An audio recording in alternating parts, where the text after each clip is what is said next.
Good morning, colleagues. Good morning to our central staff employees, as well as our senatorial staff employees who both do exceptional work behind the scenes. Truth be told, they are the backbone of this institution. Special good morning to the people of the U.S. Virgin Islands.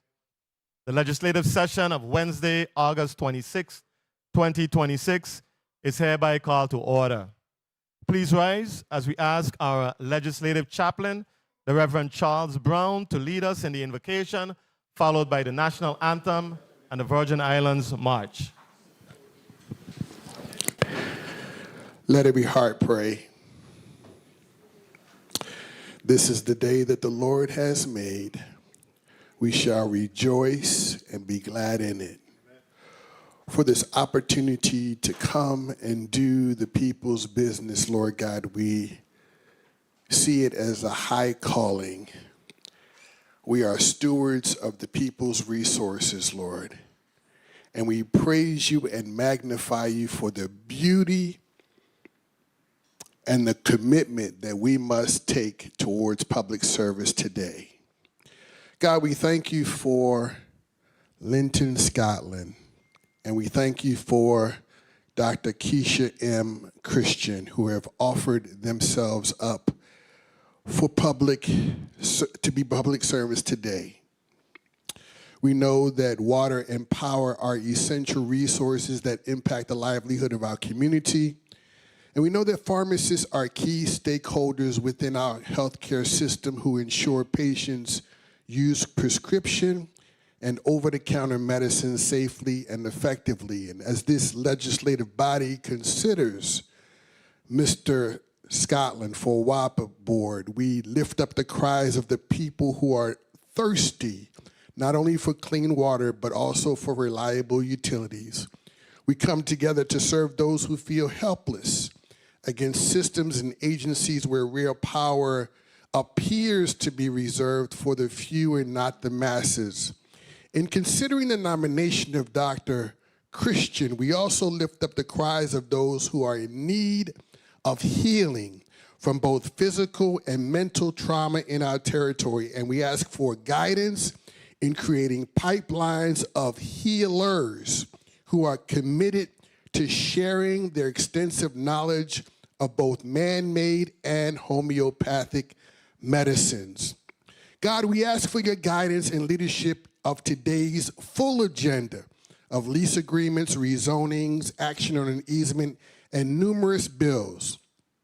In this hyper-political season, we pray for an atmosphere governed by unity of purpose. May all things work together for good for those who are called in this moment to serve a purpose greater than ourselves. In the name of the Father, and of the Son, and of the Holy Spirit. Amen.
Thank you very much, Reverend Brown, for grounding us this morning.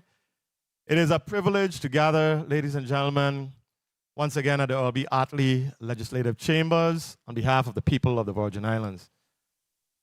And I rise briefly before we turn to today's business to note the range and weight of what is before us today. This morning, we are asked to consider two nominations to boards that touch daily life for our residents: Water and Power Authority, the Board of Pharmacy, appointments that deserve a careful and deliberate review. We then turn to matters of land and community. An access easement on St. Thomas, rezonings on St. Croix and St. John that will shape how those neighborhoods grow, and the lease and franchise agreements that will determine the future of two racetracks, the Randall Doc James racetrack on St. Croix and the Clinton E. Phipps racetrack here on St. Thomas. These are not small matters. They speak to how we balance development with the character of the communities that we represent.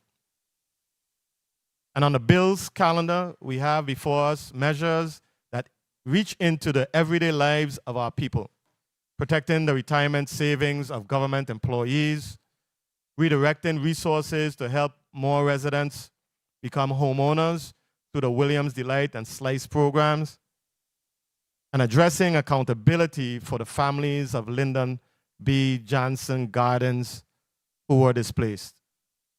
We'll also consider strengthening immunization protections for our children in schools, creating a women veterans coordinator to ensure those who served are not overlooked, and honoring the legacy of the late Senator Alicia Chucky Hansen by naming a road in her memory on the island of St. Croix. Taken together, this agenda reflects the full scope of our responsibility: honoring service, protecting families, planning for growth, and safeguarding the public trust. I look forward to a thorough and respectful discussion of each item, and I thank my colleagues in advance for the diligence they will bring to today's session. Secretary Lewis, may we please have a roll call? Morning. Colleagues, good morning. Mr. Chairman, Mr. President. Senator Marvin A. Blyden. Senator Blyden present. Senator Angel Bolkes Jr. Senator Angel Bolkes Jr. Senator Bolkes Jr. present. Senator Dwayne M. DeGraff. Senator DeGraff present. Senator Ray Fonseca. Senator Fonseca present. Senator Nova Lee Francis Jr. Here. Senator Francis Jr. present. Senator Alma Francis Heiliger. Senator Francis Heiliger present. Senator Hubert L. Frederick. Present. Senator Frederick present. Senator Kenneth L. Gittins. Here. Senator Gittins present. Senator Maurice C. James. I'm here. Senator James present. Senator Franklin D. Johnson. Here. Senator Johnson present. Senator Carla J. Joseph. Senator Joseph, Carla Joseph present. Senator Clifford A. Joseph Sr. Here. Senator Joseph Sr. present. Senator Avery L. Lewis, I'm here. Senator Lewis present. Senator Milton E. Potter. Here. Senator Potter present. Senator Kurt A. Valley. Here. Senator Valley present. Mr. President, you have 15 members present for today's August 26, 2026 session. Thank you very much, Mr. Secretary. Colleagues, we have a quorum. We're therefore prepared to proceed. Madam Clerk, are there any pieces of correspondence to be read into the record at this time? No, Mr. President. Thank you. Madam Clerk, can you please read today's agenda into the record?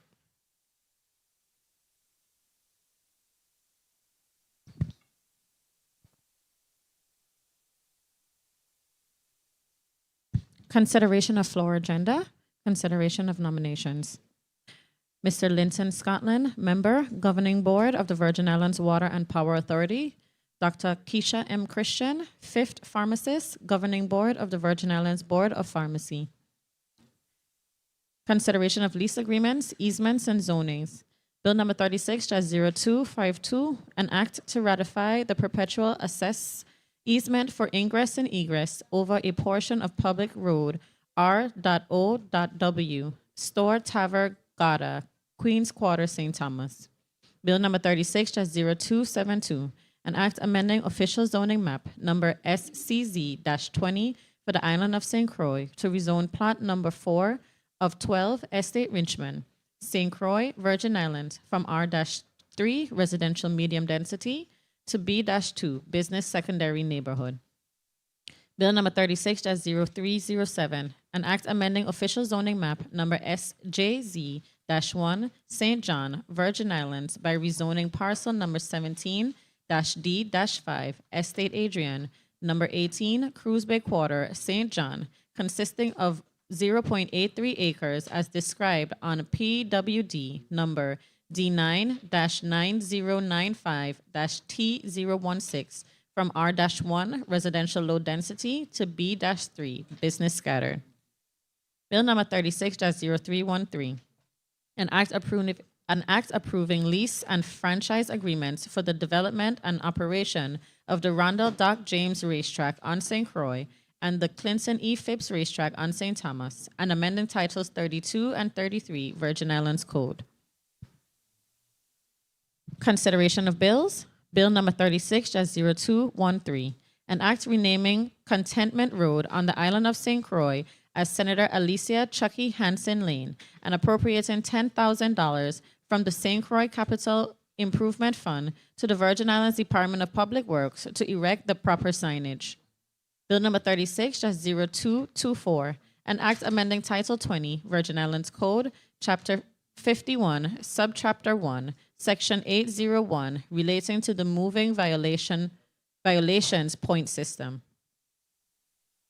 Bill number 36-0250, an act amending Title 3, Virgin Islands Code, Chapter 27, Section 717, relating to personal loans made to members of the government Government Employee Retirement System. Bill number 36-0273, an act amending Act number 8465, redirecting the appropriation to the First-Time Home Buyers Program, to the Williams Delight Community Home Ownership Program, and to the VI Slice Home Ownership Program. Bill number 36-0274, an act requiring the Virgin Islands Housing Finance Authority to pay compensation to the homeowners within the Lyndon B. Johnson Gardens community who have been required to vacate their homes as a result of the actions related to the demolition of properties owned by the Virgin Islands Housing Finance Authority and associated with the operations of the Virgin Islands Water and Power Authority and the Virgin Islands Waste Management Authority. Bill number 36-0278, an act amending Title 19, Virgin Islands Code, to establish immunization requirements for children and students enrolling in educational institutions in the Virgin Islands, to provide for immunization exemptions, and to require electronic reporting of immunization compliance to the Virgin Islands Department of Health through the Department of Immunization Registry. Bill number 36-0279, an act amending Title 3, Virgin Islands Code, by creating the position of Women's Veterans Coordinator within the Office of Veterans Affairs. This concludes the reading of today's agenda, Mr. President. Thank you so very much, Madam Clerk. Do I hear a motion? Senator Viale, you're recognized for your motion. Thank you, Mr. President. Mr. President, I move to waive special orders. Let me restate. I move to waive committee reports and to reorder the agenda into two blocks. Blocks number 1, consideration of nominations and consideration of lease agreements, easement, and zonings. So that would be from bill number 36-0252 to 36-0314. 313. Block number 1 would be allotted debate time of 3 minutes. Block number 2 from bill number 36 as 0213, bill number 36 as 0224, bill number 36 as 0250, bill number 36 as 0273, bill number 36 as 0274, bill number 36 as 0278, and bill number 36 0279 as block number 2, and allotted debate time of 4 minutes. I so move. Properly moved by Senator Kurt Violet, seconded by Senator Marvin Blyden and Senator Carla Joseph. Hearing no objections, so ordered.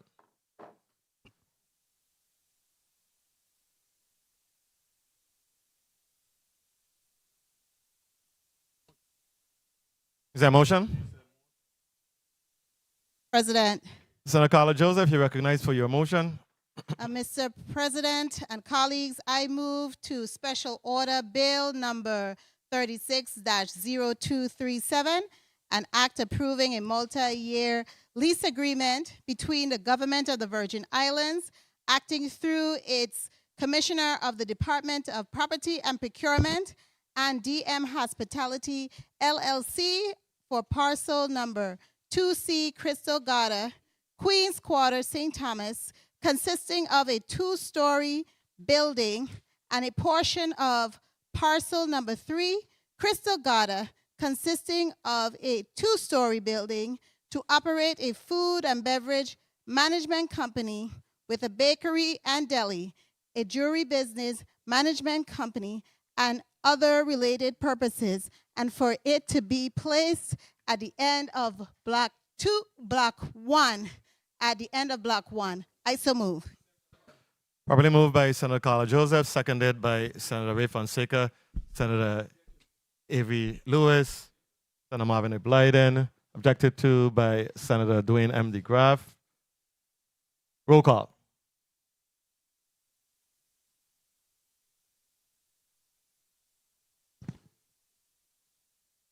Senator Marvin A. Blyden. Senator Blyden, yea. Senator Angel L. Bolquez Jr. Senator Bolquez Jr., yea. Senator Dwayne M. DeGraff. Senator DeGraff, nay.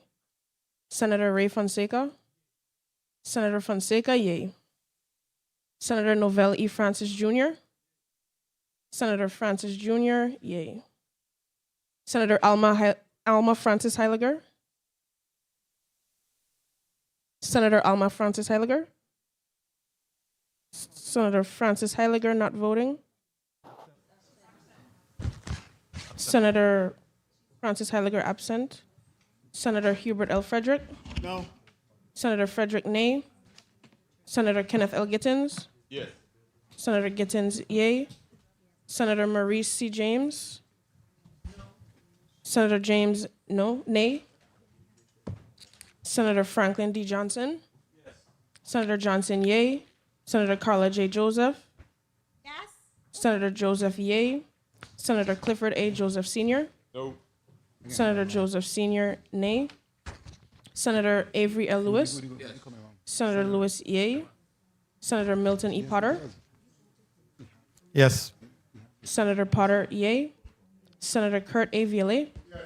Senator Violet yea. Mr. President, you have 10 yeas, 5 nays. Thank you very much. The motion carries. Motion. Senator Blyden, you're recognized for your motion. Thank you, Mr. President. Mr. President, I rise to move that bill request number 26-1222 be assigned. I move to reconsider restate my motion, please. You may restate your motion, Senator Thank you, Blyden. Mr. President. Mr. President, I move that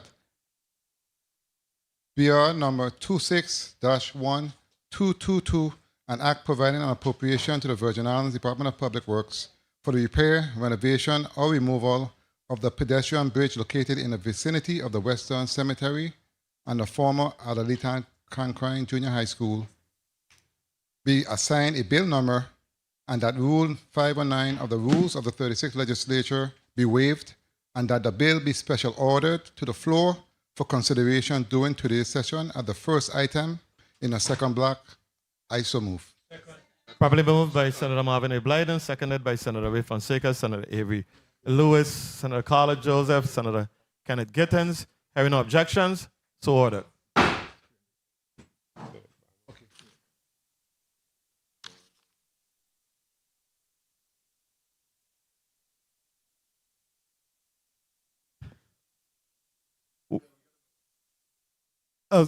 Council, can you assign the bill number? Thank you.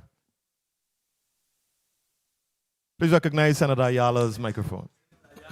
Mr. President, the next bill number is 36-0344. Thank you very much. 0344. 36.0344 is the assigned bill number.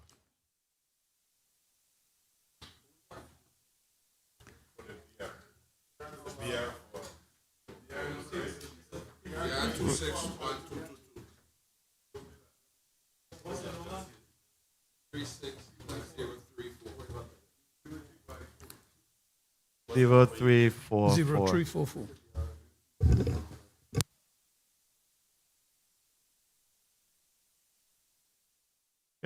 The BR number is 26-1222.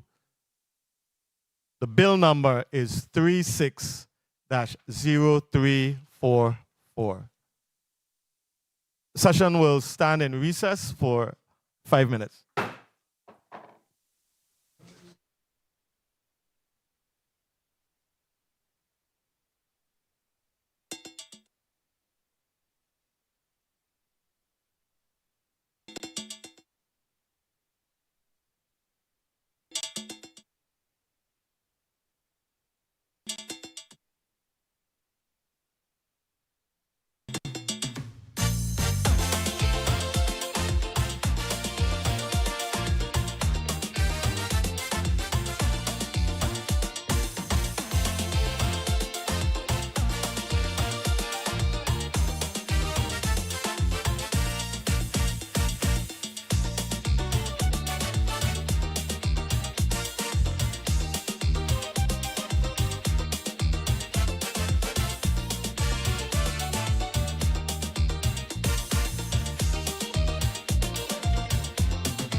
Good morning, colleagues. Good morning, people of the Virgin Islands. Session is back on the record. Madam Clerk, can you please read the items in block, the agenda for block number 1? Block 1, consideration of nominations, lease agreements, easements, and zonings. Mr. Lynton Scotland, member, Governing Board of the Virgin Islands Water and Power Authority. Dr. Kisha M. Christian, 5th Pharmacist, Governing Board of the Virgin Islands Board of Pharmacy. Bill number 36-0252, an act to ratify a perpetual access easement for ingress and egress over a portion of Public Road R.O.W. Store Tvaer Gade, Queen's Quarter, St. Thomas. Bill number 36-0272, an act amending official zoning map number SCZ-20 for the island of St. Croix to rezone plot number 4 of 12 Estate Richmond, St. Croix, Virgin Islands from R-3, residential medium density, to B-2, business secondary neighborhood.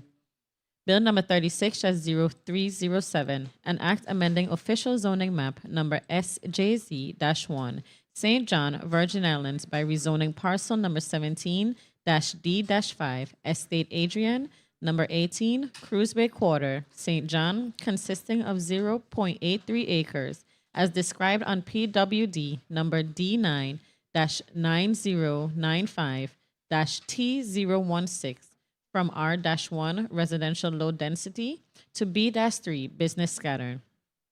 Bill number 36-0313, an act approving lease and franchise agreements for the development and operation of the Randall Doc James Racetrack on St. Croix and the Clinton E. Phipps Racetrack on St. Thomas, and amending Titles 32 and 33 Virgin Islands Code.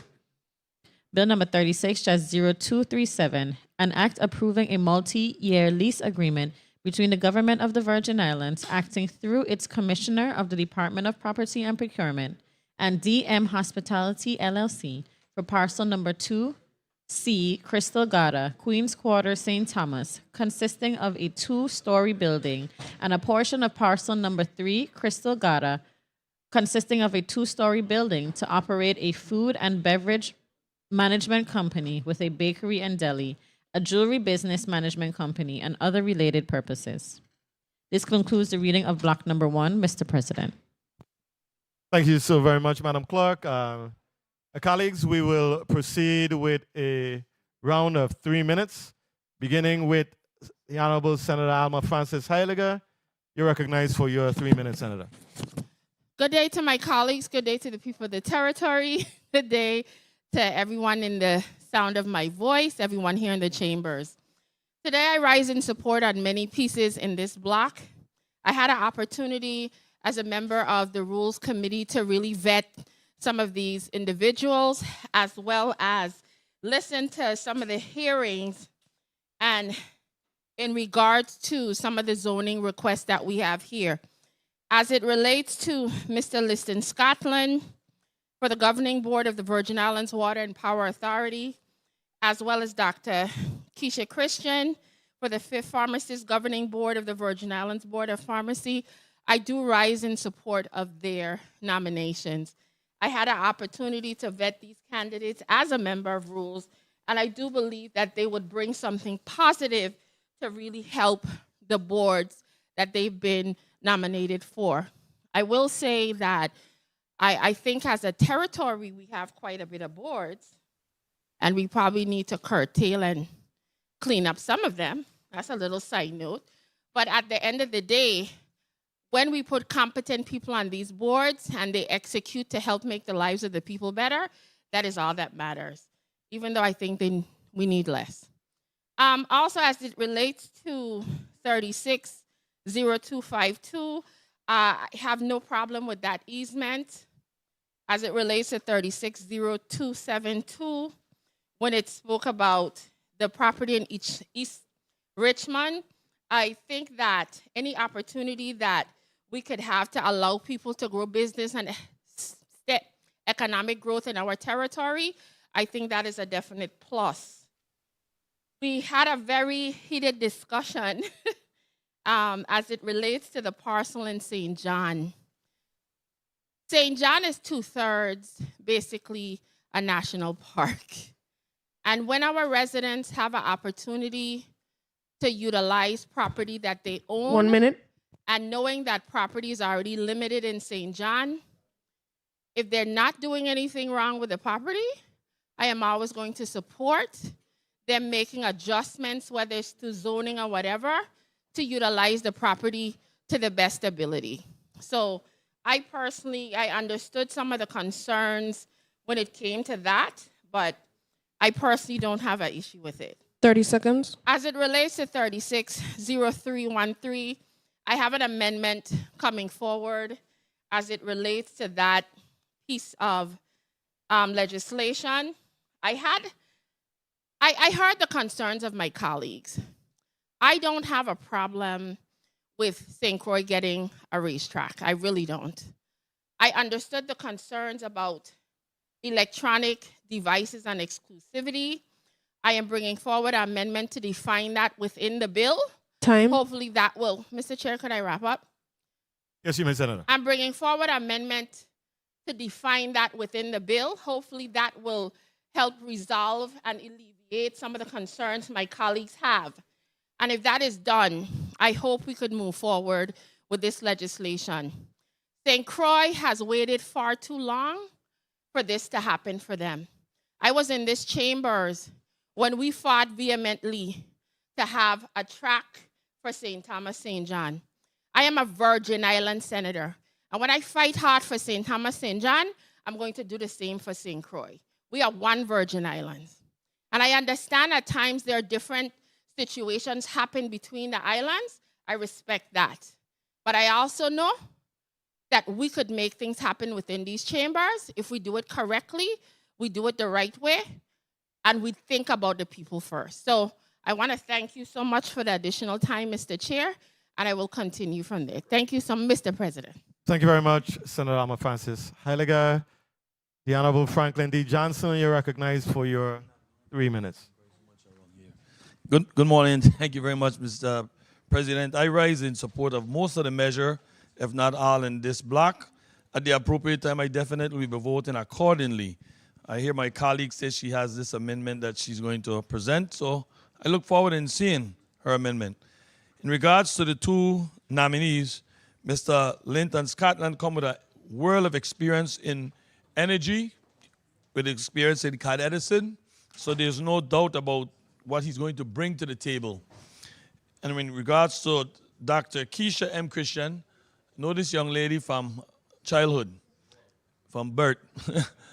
In fact, her family and me go way back, and I'm not voting for her because of the knowledge of her family with me, but because of her experience in the pharmaceutical agency, which she owns her own pharmacy, and doing a terrific job down in the Frederick City area. So at the appropriate time, I definitely will be supporting both of these measures.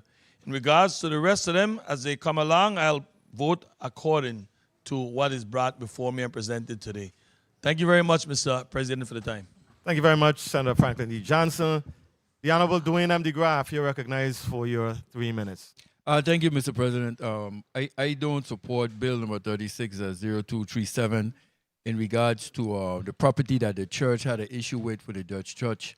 But my colleague presented a copy of actually what could be the actual documentation to show the stipulation that they sold the property. But nevertheless, I'll deal with that. But you know, the horse track is what we're here for today. I was ready to vote for it from any time. But, you know, if I wasn't here in this body for 10 years and watch back and forth, sit here on this side as an independent minority senator and see the issue that I voted for, see the issue that I didn't vote for, and see the banter and been through this. I've been through it, and it's really no different to me at this time. I've always heard St. Croix have a set of senators, and St. Thomas senators, territorial senators, and St. Croix senators are this. I didn't come here, wasn't put here put myself up to run for the people them to give me a chance for me to come in together back and forth with my colleagues. It's about the people for me. There are some things in the agreement that I don't agree with in regards to if casinos come to St. Thomas End. But you know, I take the whole thing into consideration. I represent everybody. And the horsemen have suffered for years. I'm willing to give them a chance. And if it boils down to where we have to separate the bill and do all of that, that's one thing. But as it stands now, I'm willing to give the horsemen a chance to make a difference again in the territory. 1 minute. When I was a senator-elect in 2016, the 31st legislature, I watched horse racing get ended. So now, over the time, my tenure here, we've had chances to bring it back, and we try to move forward. And I respect everyone's opinion, but mine is just mine. And I represent the people, everybody, St. Thomas, St. Croix, St. John, who on the top, who on the bottom. 30 seconds. Thank you for the time, Mr. President. Thank you very much, Senator Dwayne M. DeGraff. The Honorable Angel L. Bolquez Jr., you're recognized for your 3 minutes. Thank you so much, Mr. President, and good, what is it right now? Afternoon? Still morning. Thank you, Mr. President. Good morning, Mr. President. Good morning, colleagues. Good morning to the listening and viewing audiences, central staff, my staff, and the individuals in the chambers here with us today. I rise in support of the two nominees, beginning with Dr. Kisha M. Christian, who brings more than 2 decades of healthcare leadership, along with first-hand experience in pharmacy operations, regulatory compliance, and financial oversight and patient access. Ms. Christian is more than what I would want to classify as willing and able to serve in this capacity. So my vote will be yes for her. Along with Mr. Lynton Scotland, he has 4 decades of executive and professional experience and demonstrated a very in-depth knowledge of procurement and supply chain management, operational efficiency when I was able to vet him during the Rules and Judiciary hearing. I think that that's something that WAPA struggles with, and I believe his experience will definitely be a plus for the Water and Power Authority when it comes to those individual nuances. And I also rise in support of all the bills here, and I really want to take some particular time to speak on Bill number 36-0307 for the island of St. John. This is not a new or untested business.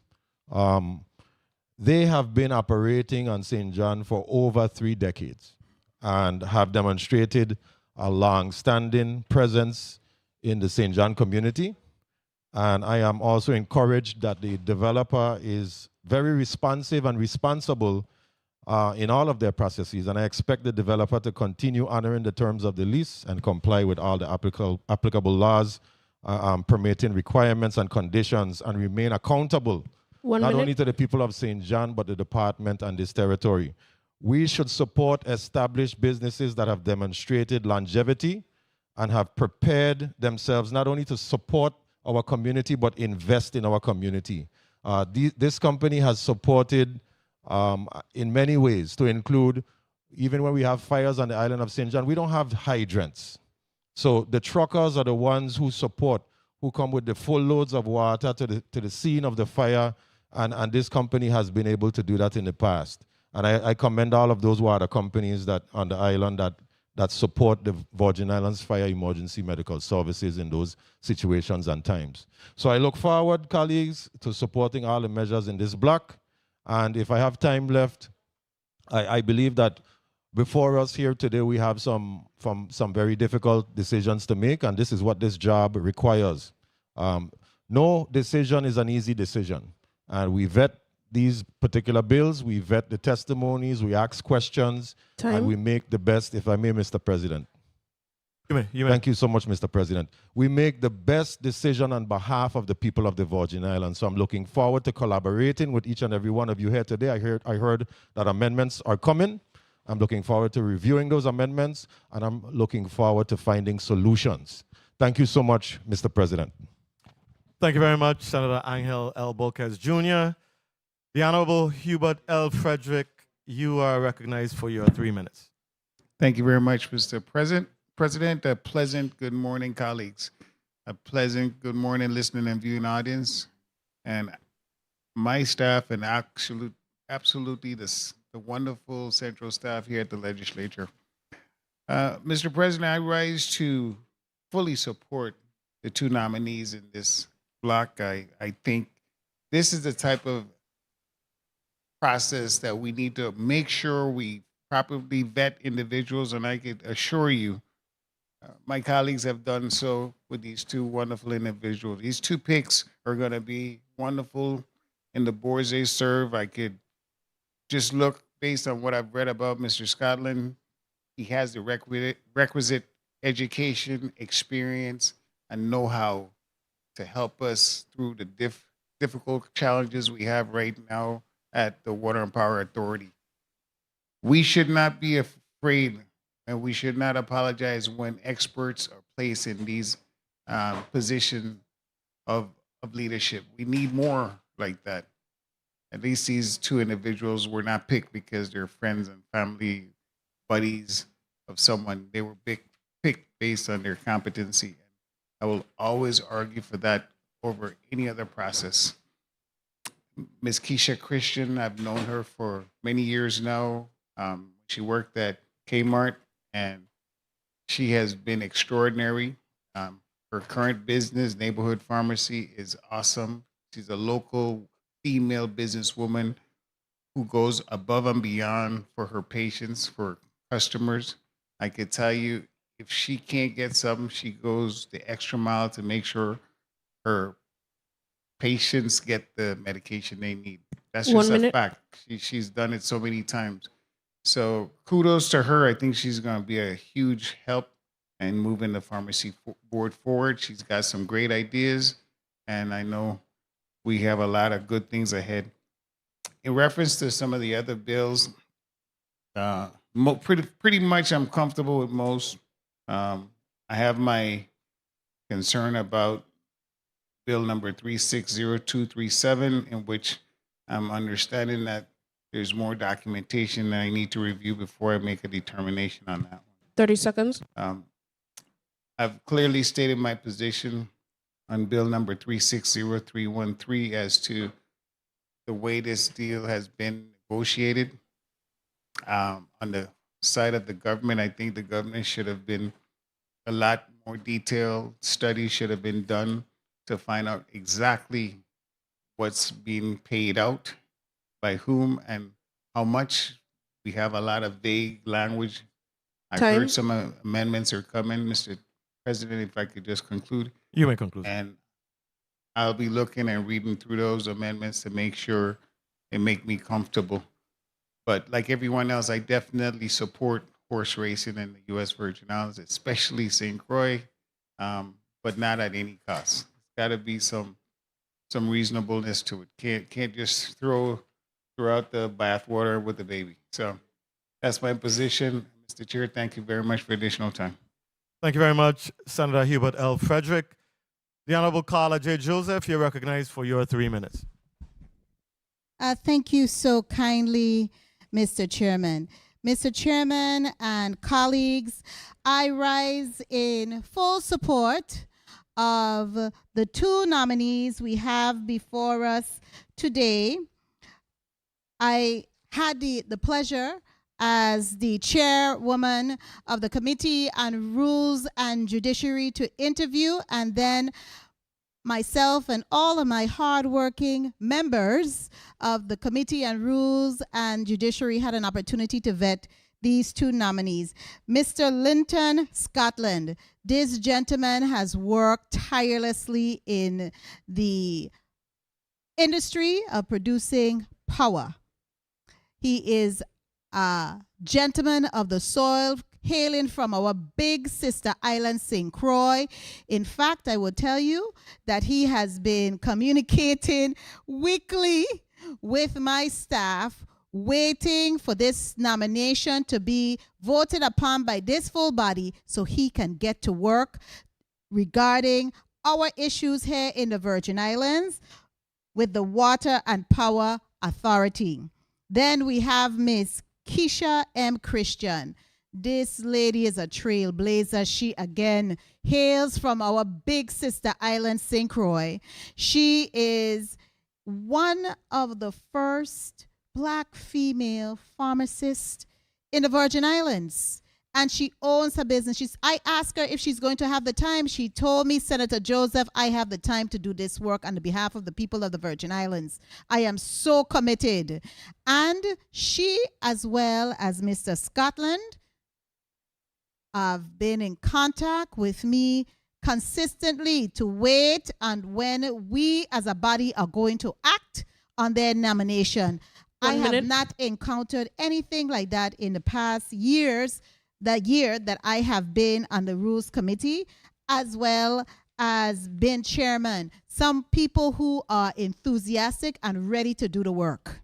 Now, I am in support of all of these legislations here. Bill number 360252 to ratify easement ingress for the public works. Bill 360272. This is a zoning amendment for Estate Richmond. Bill number 36-0313, which is for the Randolph Doc James. That is the most controversial one here. But you know, I'm a strong horse supporter. I really like horse racing. I see the multiplier effect taking place. And then 36-0237. I am in support of this. This bill was vetted and discussed in the Committee on Rules and Judiciary not once but twice. Time. And Mr. Chairman, if you would allow, Mr. President rather. You may. Thank you kindly. Senator. Right? This bill allows, based on the lease, for non-exclusive access to the parking lot area there. And more importantly, the government settled and the church settled. They were the contentious people with them. We have a settlement agreement that the judge, the late Henry Fusik, ordered. And so we should carry out that order by the third branch. The only issue I have is this rezoning 36-0307. Now, I went to St. John. I have to seeing is believing for me when I'm dealing with human beings. And I saw where the rezoning was going to be done. I am in agreement with what DPNR recommended because it is going into a residential area. You have to first go up some residential lots that's undeveloped right now, but it is residential to access this area which is going to be a water delivery, trucking delivery site. And so you're going into a neighborhood. And I also know that family have a rezoning and a plan development that they're working through the department. And this family I'm specifically mentioning is the Sprout family. They have a rezoning that they are working through DPNR with. So I am in support of all of the bills in this section, and I am ready to vote, except with that one, 360307. I have a question about that. Thank you so much, Mr. President, for the leniency. I appreciate it deeply. Thank you kindly. Thank you very much, Senator Carla J. Joseph. The Honorable Novell E. Francis Jr., you're recognized for your 3 minutes. Thank you very much, Mr. President. Good morning to you. Good morning to my colleagues. I rise in support of most, if not all, of the items in block number 1. Of course, I want to start off with the 2 nominees and say that I overwhelmingly support both nominees here, Mr. Scotland, in serving on the Virgin Islands Water and Power Authority Board. I believe that he brings over 4 decades of experience to that board, and certainly would be a benefit to have important discussion and have a seat at this table as we continue to deal with the situation of the Water and Power Authority here in the Virgin Islands. Dr. Kisha Christian, someone that I've known for quite some time. Again, I believe that she brings a wealth of experience. She's a local business person that feels the pain of business people in this community, and certainly I believe that she'll continue to do the advocacy that's required to serve on the Board of Pharmacy, not to mention that she continued to give back to this community and make herself available, certainly in terms of her entrepreneurship and sharing that knowledge with the community. I intend to support the leases and in this block number 1 as well. Certainly we can still continue to hear some developments and amendments that's circulating in respect to bill number 36-0313, which is the Doc Rangel James racetrack as well as the Clinton E. Phipps racetrack. I will continue to be at the table and have a seat in that discussion as we seek to ensure that the government gets its fair share of this agreement and continue to also advocate to ensure that our horsemen on St. Thomas as well as the horsemen in St. Croix, do get the best that they could get from this deal moving forward. I know there's many last-minute discussion in respect to this, and at the end of the day, we're hoping that we could move a piece of legislation 1 minute. which will be beneficial to all involved. The art of politics a lot of times is really about the compromise, communication and collaboration, the art thereof, and certainly we want to make sure that that continue to happen in this particular discussion as it pertains to the horse race lease agreement and franchise agreement. So I look forward to the continued discussion today, and at the end of the day, we're hoping that we'll be moving in the best interest of the people of the Virgin Islands for this particular agreement. Thank you very much, Mr. Chair, for the time. Thank you very much, Mr. President, for the time and opportunity. Thank you very much, Senator Novell E. Francis Jr. The Honorable Clifford A. Joseph, you're recognized for your 3 minutes. Thank you, Mr. Chair, and good morning to the listening public. Good morning to my colleagues. Good morning to everyone here in the chambers today. Mr. President, I too rise to support the 2 nominees. I serve on the Rules Committee. I had the opportunity to meet with Mr. Scotland, and Mr. Scotland started off his career right here on St. Croix at the Martin Marietta aluminum refinery at the time. He went off to the States. He worked some other places, and like I said, I had a personal interview with him. He finished up his career with Con Ed, so he does have experience, most of his experience based on building and balancing off procurement issues with power companies, but he surely have a wealth experience of just the power portion as well. The Dr. Christian in herself, she brought it to our attention as well, although as being a owner of her pharmacy, that it could be conflicting, but she will, at any time that a conflict arises, will subdue herself from being part of any of such, and that brings a lot of character to the table. But I do think both candidates will improve those boards that they're going to serve on. As far as the rest of the bills in this block, as they come forward, I'll vote accordingly to how I feel on them. No sense to express. Like you said, 1 man, 1 vote. Thank you, Mr. President. Thank you very much, Senator Clifford A. Joseph. The Honorable Maurice C. James. The Honorable Maurice C. James, you're recognized for your 3 minutes. I apologize, Senator. Thank you, Mr. President. Good morning, Virgin Islands. Good morning, colleagues. Good morning, everyone in and outside the room. I rise in support of some, but not all, of the measures before us today. When it comes to the nominees, Mr. Lynton Scotland and Dr. Kisha Christian, they're clearly both qualified. Can't be questioned when it comes to their knowledge, expertise. And so clearly I will support them. I do want to point out that, Dr. Kisha Christian is one of us who cares for all of us.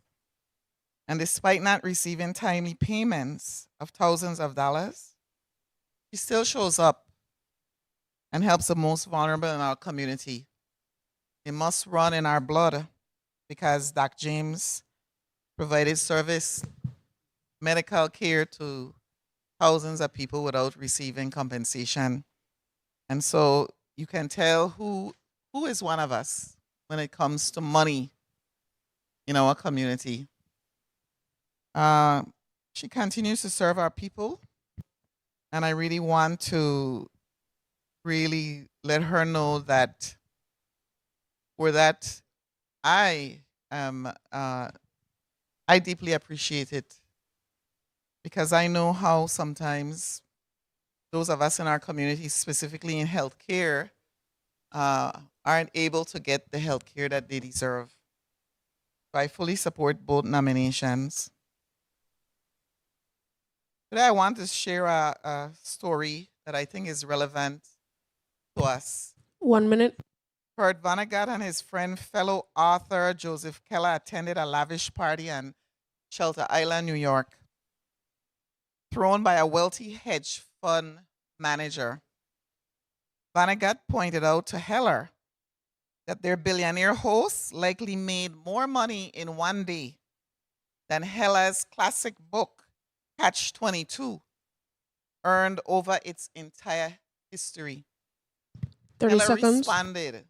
Heller responded, "I've got something he can never have." Gade asked, "What could that be? What was that?" And Heller said, "The knowledge that I have enough." Thank you, Mr. President. Thank you very much, Senator Mary C. James. The Honorable Ray Fonseca, you are recognized for your 3 minutes. Yes, thank you, Mr. President, and good morning to colleagues and all those viewing and listening, and also my hardworking staff. Mr. President, I rise in strong support of Mr. Lynton Scotland's nomination to the Governing Board of the Virgin Islands Water and Power Authority. At a time when WAPA needs experienced leadership, disciplined oversight, and a clear focus on reliability, efficiency, and long-term sustainability, Mr. Scotland is exceptionally qualified to help guide WAPA. He brings more than 4 decades of executive leadership, engineering expertise, energy sector knowledge, procurement experience, and broad service. His background is directly relevant to WAPA's needs. At Consolidated Edison, Mr. Scotland oversaw more than $4 billion in procurement spending and led a team of more than 250 supply chain professionals. WAPA needs board members who can evaluate infrastructure needs, oversee procurement, improve operations, and support sound financial and long-term planning. I believe Mr. Scotland can make a meaningful contribution in each of these areas. And Mr. President, for those reasons, I am pleased to support the nomination of Mr. Lynton Scotland. I also strongly support the nomination of Dr. Kisha M. Christian to serve on the Virgin Islands Board of Pharmacy. Dr. Christian brings more than 20 years of experience in pharmacy practice, healthcare leadership, regulatory compliance, and community-based healthcare. 1 minute. She's familiar with CMS and HIPAA and all of those areas, and her experience is particularly relevant to the Board of Pharmacy. So for those reasons, I'm pleased to support her as well. You know, I'm an original member of the Bavoni Stables. And Bill number 36-0313 ratifies a series of lease and franchise agreements between the government and SGVI. You know, after the hurricane, both Doc James and the Clinton Fifth were left unusable. SGVI rebuilt Clinton Fifth's racetrack at its own expense and has since hosted 10 races. That's right, 10 of them. So this Bill 360313 restores horse racing infrastructure in the Virgin Islands. Time. At no direct capital cost to the government. So For those reasons, Mr. Chair, I think this is a good agreement. There's some amendments being worked around that I think may improve it. And at the appropriate time, I'll cast my vote. Thank you, Mr. President, for the time. Thank you very much, Senator Ray Fonseca. The Honorable Marvin A. Blyden, you're recognized for your 3 minutes. Thank you so much, Mr. President. Good morning, good afternoon, colleagues, and good afternoon to the people of the Virgin Islands. I rise in support of most, if not all, the bills in this block. I'm going to start with both nominees, Mr.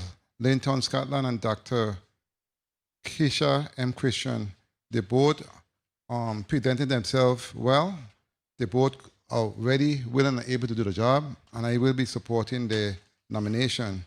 In respect to the bills in this block, I support most of the bills in this block, but I'm going to speak directly to bill number 36-03133.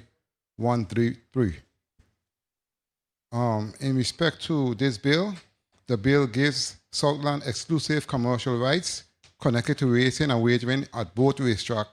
It permits gaming centers at the tracks and complementates 2 additional entertainment centers, one in Havenside and one in Red Hook, which I do support those 2 entertainment centers because they cater to the tourists, not local, they cater to tourists, and extends Southland Video Lottery Service Agreement for another 8 years. But they also will invest approximately $27 million. But my question is, what is the market value of the gaming rights, contract extensions, and tax concessions Southland receives in return? And how much revenue can Southland reasonably expect to earn over the life of this agreement? We do not know because no independent valuation of fiscal impact analysis has been provided, which I asked for and requested. And I have an issue with that. And I must say, we need to be honest in terms of the gaming revenues because we know it comes from the pocket of ordinary working people, seniors and other living on a limited income, many of whom can least afford it. 1 minute. And can least afford to lose it.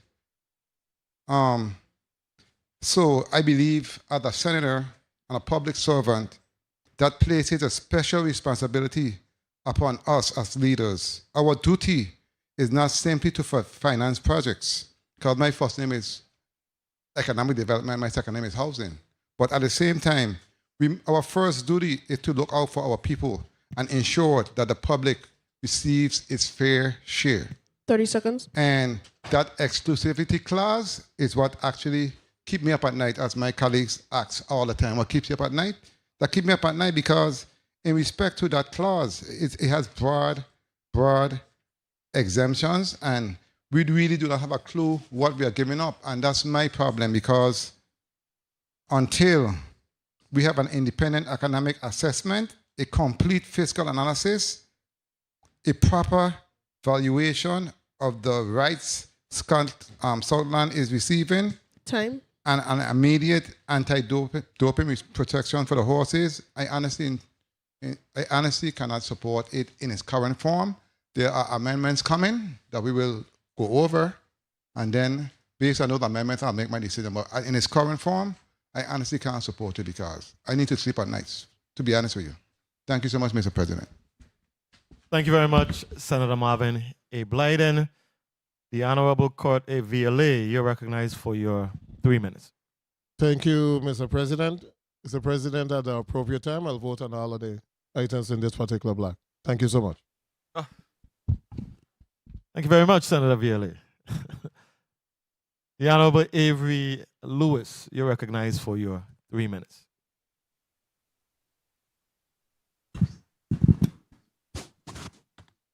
Good afternoon. Colleagues, good afternoon to the people of the Virgin Islands listening and viewing. Before I get into anything on any agenda, I'd ask all you to join me in us today, August 26th, wishing my mother a happy birthday. Mommy, happy birthday. God bless that lady, because she worked hard with me. When I was younger, when you look up hard head in Webster, my picture would have show up. And she work hard, but she massage your head. So anyhow, mommy, happy birthday. I'm boss off in a little while and bring a little G&D. Treat you nice today and every other day. As it pertains to the nominees, Mr. Scotland, really don't know him, but I read his resume, and I'm going to give him a chance. Dr. Christian, we go way back.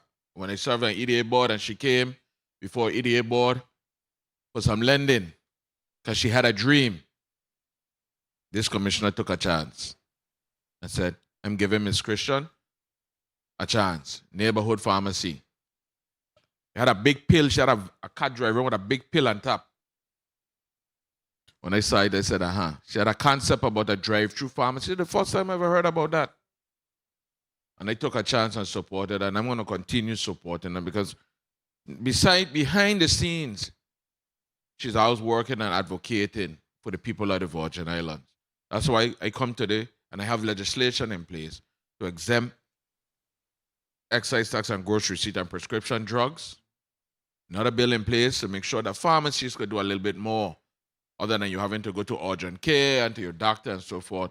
Basic things at the pharmacies. As it pertains to the rezoning and the bills, I'm in favor. As it pertains to bill number 36-0313, the big ticket item here today, everybody waiting to hear about the horse racing. You know, ifs, ands, or buts, whether I support it or not, I am in favor of it. But I also hear the cry of everybody. 1 minute. Both sides, the horseman, the people of the Virgin Islands, the people of St. Thomas, the people of St. Croix. I hear Southland Gaming, and I think I'm hearing some amendments being tossed wrong. Nothing has been finalized as yet. And, you know, there's a temperature of the room. I really don't understand the fate of it today. But I would not like for the horsemen them to lose out here today. It's been long awaiting. There's a lot on the table. It takes a lot to get up every morning, 4 or 5 o'clock, to go out there, grooming, feeding. Then in the afternoon, 4 or 5 o'clock again, the same routine. 30 seconds. Without any return investment, any return in your hard labor. You know, the other night a man repeat about 10 times, it's a hard, intense labor. A shot on the words. But I was close to it. Labor intensive industry. And I respect that. So colleagues, please, whatever we could do today to save horse racing and in the territory, let's put our minds collaboratively and collectively together and make it happen for the benefit, not just for the spectators, for the people who enduring it and out there putting their money where their mouth is and, you know, taking care of these animals. Mr. Chairman, Mr. President, just let me close out. I used to work for a man named Leroy Gottlieb. Most of you call him, a lot of people call him Papi. You couldn't say shout at Mr. Gottlieb horses. Has. Not you. This man loved his horses. He sent a carpet company to the racetrack to recarpet the whole thing because the horse were rubbing against it. The stable and were getting chafe. So I know about carrying horses. I didn't know nothing about horses, but when he was shot, a walkman, he carried me out there with a tire man, carried me out there to currycomb horse and walk horse and thing. You had to learn. Any you know nothing about currycombing horse. Anyhow, again, and as it pertains to DM hospitality, I think it's high time. And at the appropriate time, I'll vote accordingly. Mr. President, thank you for the leverage. And again, happy birthday, Mommy. Thank you very much. I wish your mother happy birthday on behalf of all of the members of the 36th Legislature. Senator, the Honorable Senator Kenneth L. Gittins, you're recognized for your 3 minutes. Thank you, Mr. Chairman, and good afternoon to all. Mr. Secretary, I'm learning more about you, man. I thought I knew you all this time. I know you used to work so hard. Greetings, Mr. President. Thank you for the time. Today I rise in support of both these nominees being nominated today. Mr. Lynton Scotland to serve on the governing board of the Virgin Islands Water and Power Authority, and Dr. Kisha M. Christian, pharmacist, to serve as the 5th pharmacist on the governing board of the Board of Virgin Islands Pharmacy. During the Rules Committee meeting, I've had an opportunity to interact with both nominees, and I must say that I was impressed. Not knowing Mr. Scotland, I was impressed not only by his resume, but his responses. And I'm definitely counting on you, Mr. Scotland, to see more efficiency in the plant and looking for reliable energy here in this territory, which drives our economy. And as the Secretary spoke, you heard of innovation and forward thinking out of Dr. Christian. Where we ever heard of a drive-through pharmacy in the Virgin Islands? This is what you do. You only think outside the box. So I'm looking forward to voting on these 2 nominations, and I'm confident that both will serve the people of the Virgin Islands well. With regards to the other bills before us, I just want to speak briefly on 0313. I've expressed my concerns with regards to this bill because, again, it's much more than just the restart of horse racing. It's actually, the matter speaks more to the expansion of VLTs on the island of St. Croix. And we've heard the testimonies both in support of and the concerns of the bill. And I'm just hopeful that we could come to some medium on this. 30 so seconds. that we can, in fact, restart horse racing on the island of St. Croix. Most importantly, for me, as a law enforcement officer before, is the regulatory piece of it. I just believe that once VLTs is expanded to the island district of St. Croix, that it must be regulated the same way that the other game, what do you call it, electronic game of electronic time gaming devices on St. Croix, the same way that they're regulated, that this should also be regulated.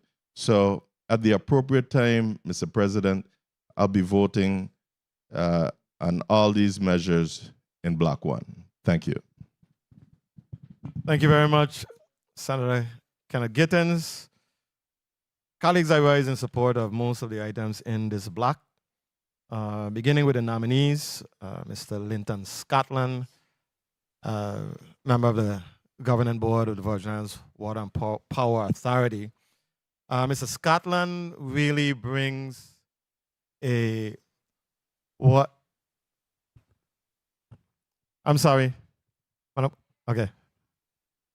Mr. Scotland brings a great deal of experience, valuable experience here to the Water and Power Authority Board. We're very fortunate to have him as an appointee. I must give the governor credit. He brings a lot of private sector experience in supply chain and procurement and third-party risk management to the Water and Power Authority. Confirming him would restore the board to fuller capacity at a moment when procurement discipline, project oversight, and vendor management, his stated areas of expertise, are directly relevant to WAPA's ongoing infrastructure and fuel cost challenges. So I absolutely welcome Mr. Scotland to this board. He will be a valuable member, a very valuable addition to the board. Dr. Kisha Christian to the Pharmacy Board. Dr. Christian is a University of Georgia trained PharmD. She is the founder of her neighborhood pharmacy in Frederiksted, St. Croix. She's been an exemplary corporate citizen here in the community for quite a while.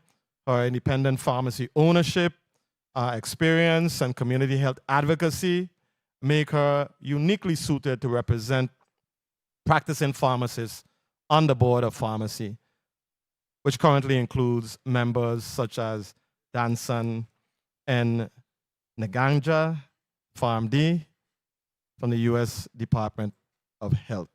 1 So minute. my vote will definitely be a yes for both of those individuals. With regards to Bill number 36-0313, we have a practice in the U.S. Virgin Islands of creating villains. We love to create villains. If you are supportive of my position, you're a 30 hero. seconds. And if you are opposed to it, you're a villain. And it is never so black and white in the Virgin Islands. It's never so black and white. I don't believe there are any villains here. I don't believe Southland Game VI is a villain. I believe they are astute business folks. By all accounts, they have delivered in this territory and they've kept their word to the promises that they have made.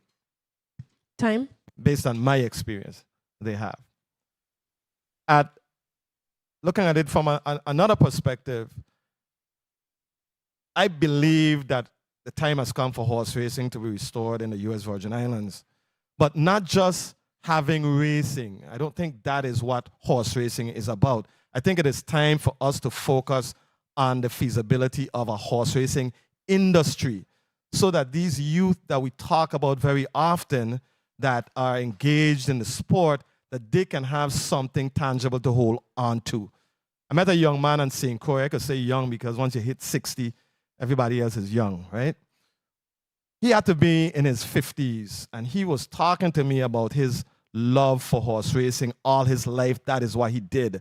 But now at 50 plus, he doesn't have any social security to count on. He doesn't have any health insurance. He doesn't have anything of value or consequence to hold on to. So it's one thing for us to love to go to the horse track and clap and cheer for racing, but the people who make it possible should have something concrete to hold on to, people who make the industry a reality. And I think that this bill may be the starting point for the building of an industry. But the question is, are there some areas that need to be tweaked? Are there some things that need to be looked at from another perspective, right? Every initiative that we have looked at of consequence, that we have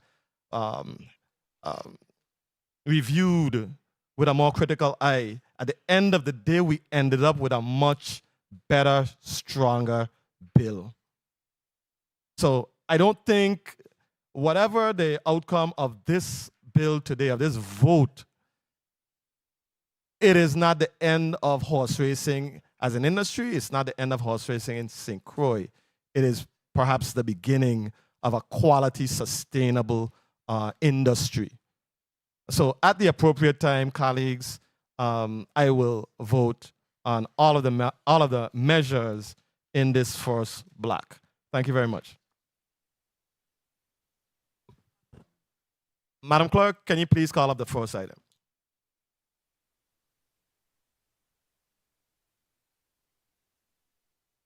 Mr. Lynton Scotland, Member, Governing Board of the Virgin Islands Water and Power Authority.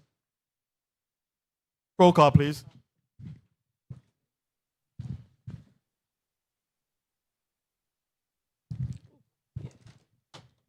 Senator Marvin A. Blyden.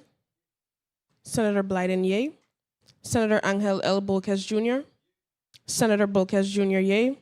Senator Dwayne M. DeGraff.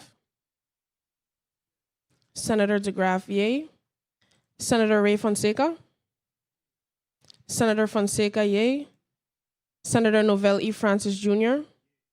Senator Francis Jr., yay. Senator Alma Francis Heiliger.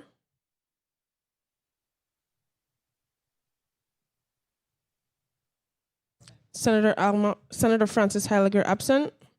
Senator Hubert L. Frederick. Senator Frederick Yeh. Senator Kenneth L. Gittins. Senator Gittins Yeh. Senator Maurice C. James. Senator James Yeh. Senator Franklin D. Johnson. Senator Johnson Yeh. Senator Carla J. Joseph. Senator Joseph Yeh. Senator Clifford A. Joseph Sr. Senator Joseph Sr. Yeh. Senator Avery L. Lewis. Senator Lewis Yeh. Senator Milton E. Potter. Yes. Senator Potter Yeh. Senator Kurt A. Vielle. Senator Vielle Yeh.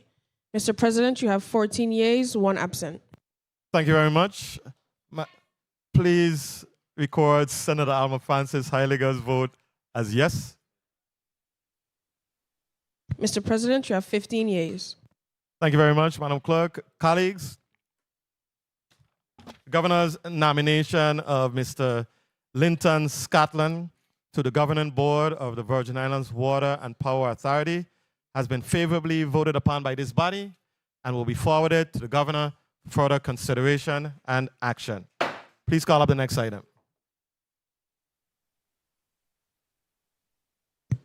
Dr. Kisha M. Christian, 5th Pharmacist, Governing Board of the Virgin Islands Board of Pharmacy. Roll call, please.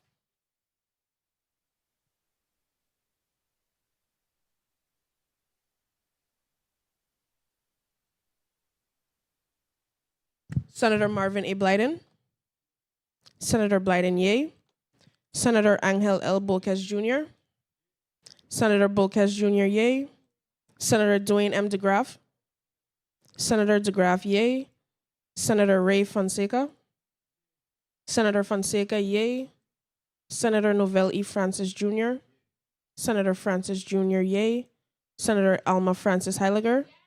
Senator Francis Heiliger Yeh. Senator Hubert L. Frederick. Senator Frederick Yeh. Senator Kenneth L. Gittins. Senator Gittins Yeh. Senator Maurice C. James. Senator James Yeh. Senator Franklin D. Johnson. Senator Johnson Yeh. Senator Carla J. Joseph. Senator Joseph Yeh. Senator Clifford A. Joseph Sr. Senator Joseph Sr. Yeh. Senator Avery L. Lewis. Senator Lewis Yeh. Senator Milton E. Potter. Yes. Senator Potter Yeh. Senator Kurt A. Vielle. Senator Vielle Yeh. Mr. President, you have 15 yeas. Thank you very much, Madam Clerk. Colleagues, the nomination of Dr. Kisha M. Christian, the Governor's nominee as 5th Pharmacist, Governing Board of the Virgin Islands Board of Pharmacy, has been favorably voted upon by this body and will be forwarded to the Governor for further consideration and action. Next item, please. Motion.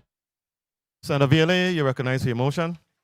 Thank you, Mr. Chair. Mr. Chair, I move that Bill number 36, that's 0313, an act approving lease and franchise agreement for the development and operation of the Randall Dock James racetrack on St. Croix and the Clinton E. Phipps racetrack on St. Thomas, and amending titles 32 and 33 Virgin Islands Code, be moved to the Committee of Budget, Appropriation, and Finance for further vetting and considerable amendments. I so move. Properly moved by Senator Kurt A. Vielle, seconded by Senator Senator Clifford A. Joseph, objected to by Senator Maurice C. James and Dwayne M. DeGraff. Roll call.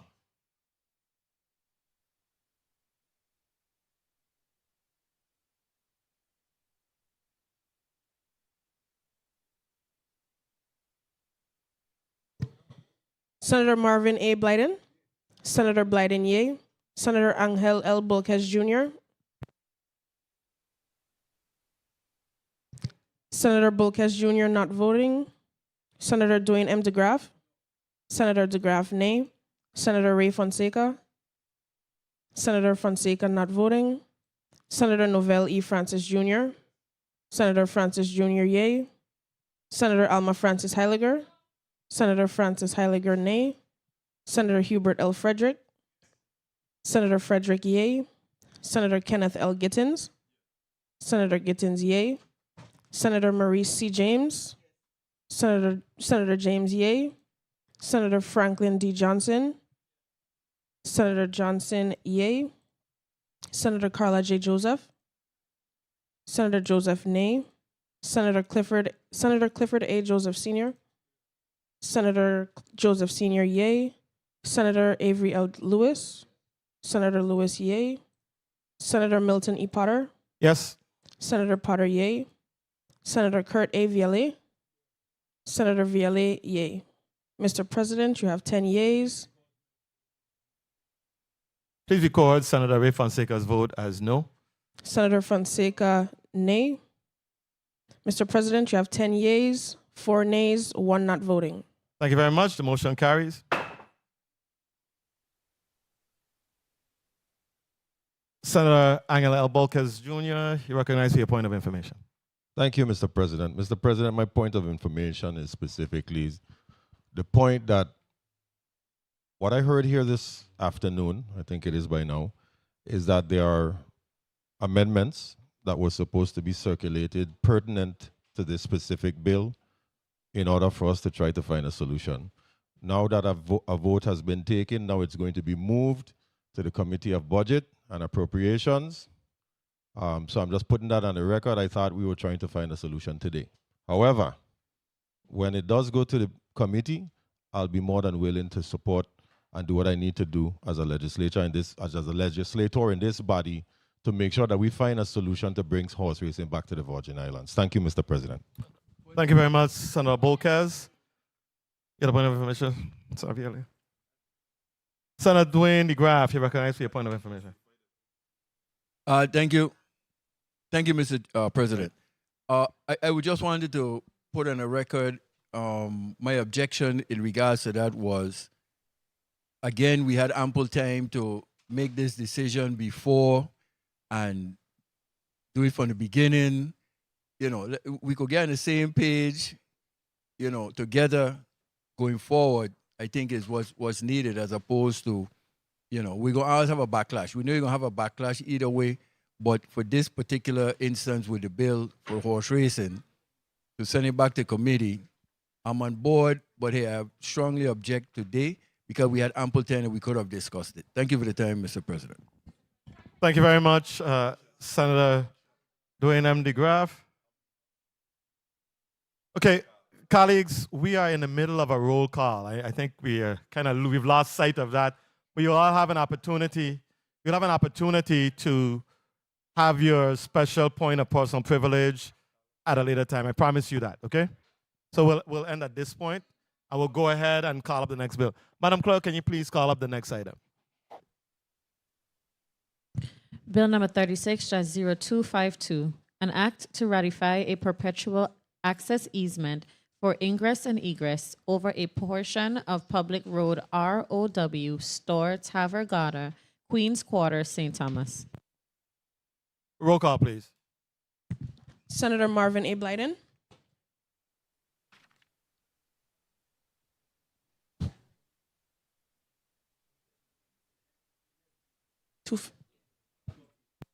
Senator Blyden, yea. Senator Angel L. Bolkes Jr. Senator Bolkes Jr., yea. Senator Dwayne M. DeGraff. Senator Dwayne M. DeGraff. Senator DeGraff not voting. Senator Ray Fonseca. Senator Fonseca, yea. Senator Novell E. Francis Jr. Senator Francis Jr., yea. Senator Alma Francis Heiliger. Senator Francis Heiliger, yea. Senator Hubert L. Frederick. No. Senator Frederick, yea. Nay. Sorry. Senator Kenneth L. Gittins. Easement. Senator Gittins not voting. Senator Maurice C. James. Senator James, yea. Senator Franklin D. Johnson. Senator Johnson, yea. Senator Carla J. Joseph. Senator Joseph absent. Senator Clifford A. Joseph Sr. Senator Joseph Sr. yay. Senator Avery L. Lewis. Senator Lewis yay. Senator Milton E. Potter. Yes. Senator Potter yay. Senator Kurt A. Viale. Senator Viale yay. Mr. President, you have 11 yeas, 1 nay, 1 absent, 2 not voting. Thank you, Madam Clerk. Please change Senator Hubert L. Frederick's vote to yes. Please change Senator Dwayne M. DeGraff's vote to yes. And please record Senator Kenneth Gittins' vote as yes. Mr. President, you have 14 yeas, 1 absent. Thank you very much. Colleagues, Bill number 36-0252, an act to ratify a perpetual access easement for the ingress and egress over a portion of Public Road R.O.W. Store Tvaer Gade, Queens Quarter, St. Thomas, has been favorably voted upon by this body and will be forwarded to the governor for further consideration and action. Please call up the next item.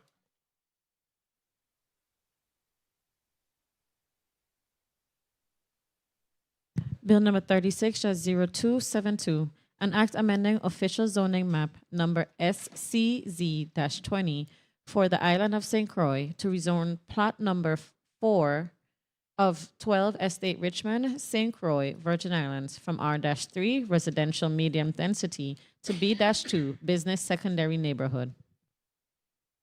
Roll call, please. Senator Marvin A. Blyden. Senator Blyden yay. Senator Angel L. Bulkes Jr. Senator Bulkes Jr. yay. Senator Dwayne M. DeGraff. Senator DeGraff yay. Senator Ray Fonseca. Senator Fonseca yay. Senator Novell E. Francis Jr. Senator Francis Jr. yay. Senator Alma Francis Heiliger. Senator Francis Heiliger yay. Senator Hubert L. Frederick. Senator Frederick yay. Senator Kenneth L. Gittins. Senator Gittins yay. Senator Maurice C. James. Senator James nay. Senator Franklin D. Johnson. Senator Johnson yay. Senator Carla J. Joseph. Senator Joseph yay. Senator Clifford A. Joseph Sr. Senator Joseph Sr. nay. Senator Avery L. Lewis. Senator Lewis yay. Senator Milton E. Potter. Yes. Senator Potter yay. Senator Kurt A. Viale. Senator Viale nay. Mr. President, you have 12 yeas, 3 nays. Thank you very much, Madam Clerk. Colleagues, Bill number 36-0272, an act amending official zoning map number SCZ-20 for the island of St. Croix to rezone plot number 4 of 12 Estate Richmond, St. Croix, Virgin Islands from R3 residential medium density to B2 business secondary neighborhood has been favorably voted upon by this body and will be forwarded to the governor for further consideration and action. Please call up the next item. Bill number 36-0307, an act amending official zoning map number SJZ-1 St. John, Virgin Islands by rezoning parcel number 17-D-5 Estate Adrian number 18 Cruise Bay Quarter, St. John, consisting of 0.83 acres as described on PWD number D9-9095-T016 from R-1 residential low density to B-3 business scattered. Roll call, please. Senator Marvin A. Blyden. Senator Blyden yay. Senator Angel L. Bulkes Jr. Senator Bulkes Jr. yay. Senator Dwayne M. DeGraff. Senator DeGraff yay. Senator Ray Fonseca. Senator Fonseca yay. Senator Novell E. Francis Jr. Senator Francis Jr. yay. Senator Alma Francis Heiliger. Senator Francis Heiliger nay. Senator Hubert L. Frederick. Senator Frederick Yeh, Senator Kenneth L. Gittins, Senator Gittins Yeh, Senator Maurice C. James,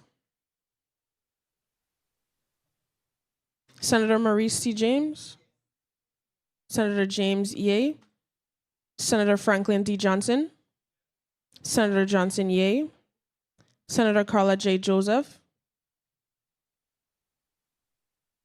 Senator Joseph not voting, Senator Clifford A. Joseph Sr., Senator Joseph Sr. Yeh, Senator Avery L. Lewis, Senator Lewis Yeh, Senator Milton E. Potter, Yes. Senator Potter Yeh, Senator Kurt A. Viale, Senator Viale Yeh. Mr. President, you have 13 yeas, 1 nay, 1 not voting. Thank you. Please change Senator Alma Francis Heilger's vote to yes. You have 14 yeas, 1 not voting, Mr. President. Thank you, Madam Clerk. Colleagues, Bill number 36-0307, an act amending official zoning map number SJZ-1, St. John, Virgin Islands, by rezoning parcel number 17D5, Estate Adrian, number 18, Cruise Bay Quarter, St. John, consisting of 0.83 acres as described as PWD number D9-9095-T016 from R1, residential low density, to B3, business scattered, has been favorably voted upon by this body and will be forwarded to the governor for further consideration and action. Please call up the next item, Madam Clerk. Bill number 36-0237, an act approving a multi-year lease agreement between the government of the Virgin Islands, acting through its Commissioner of the Department of Property and Procurement, and DM Hospitality, LLC, for parcel number 2C, Crystal Gada, Queen's Quarter, St. Thomas, consisting of a 2-story building, and a portion of parcel number 3, Crystal Gada, consisting of a 2-story building, to operate a food and beverage management company with a bakery and deli, a jewelry business management company, and other related purposes. Roll call, please. Senator Marvin A. Blyden, Senator Blyden nay, Senator Angel L. Bolkes Jr., Senator Bolkes Jr. yea, Senator Dwayne M. DeGraff, Senator DeGraff nay, Senator Ray Fonseca, Senator Fonseca nay, Senator Novell E. Francis Jr., Senator Francis Jr. yea, Senator Alma Francis Heiliger, Senator Francis Heiliger nay, Senator Hubert L. Frederick,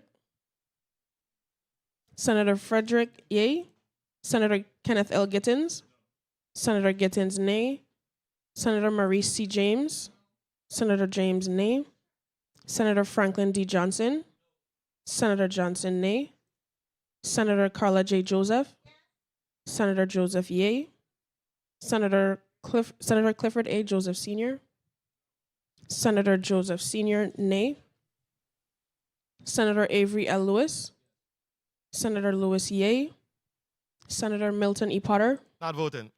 Senator Potter not voting, Senator Kurt A. Viale, Senator Viale yea. Mr. President, you have 6 yeas, 8 nays, 1 not voting. Thank you. Thank you very much, Madam Clerk.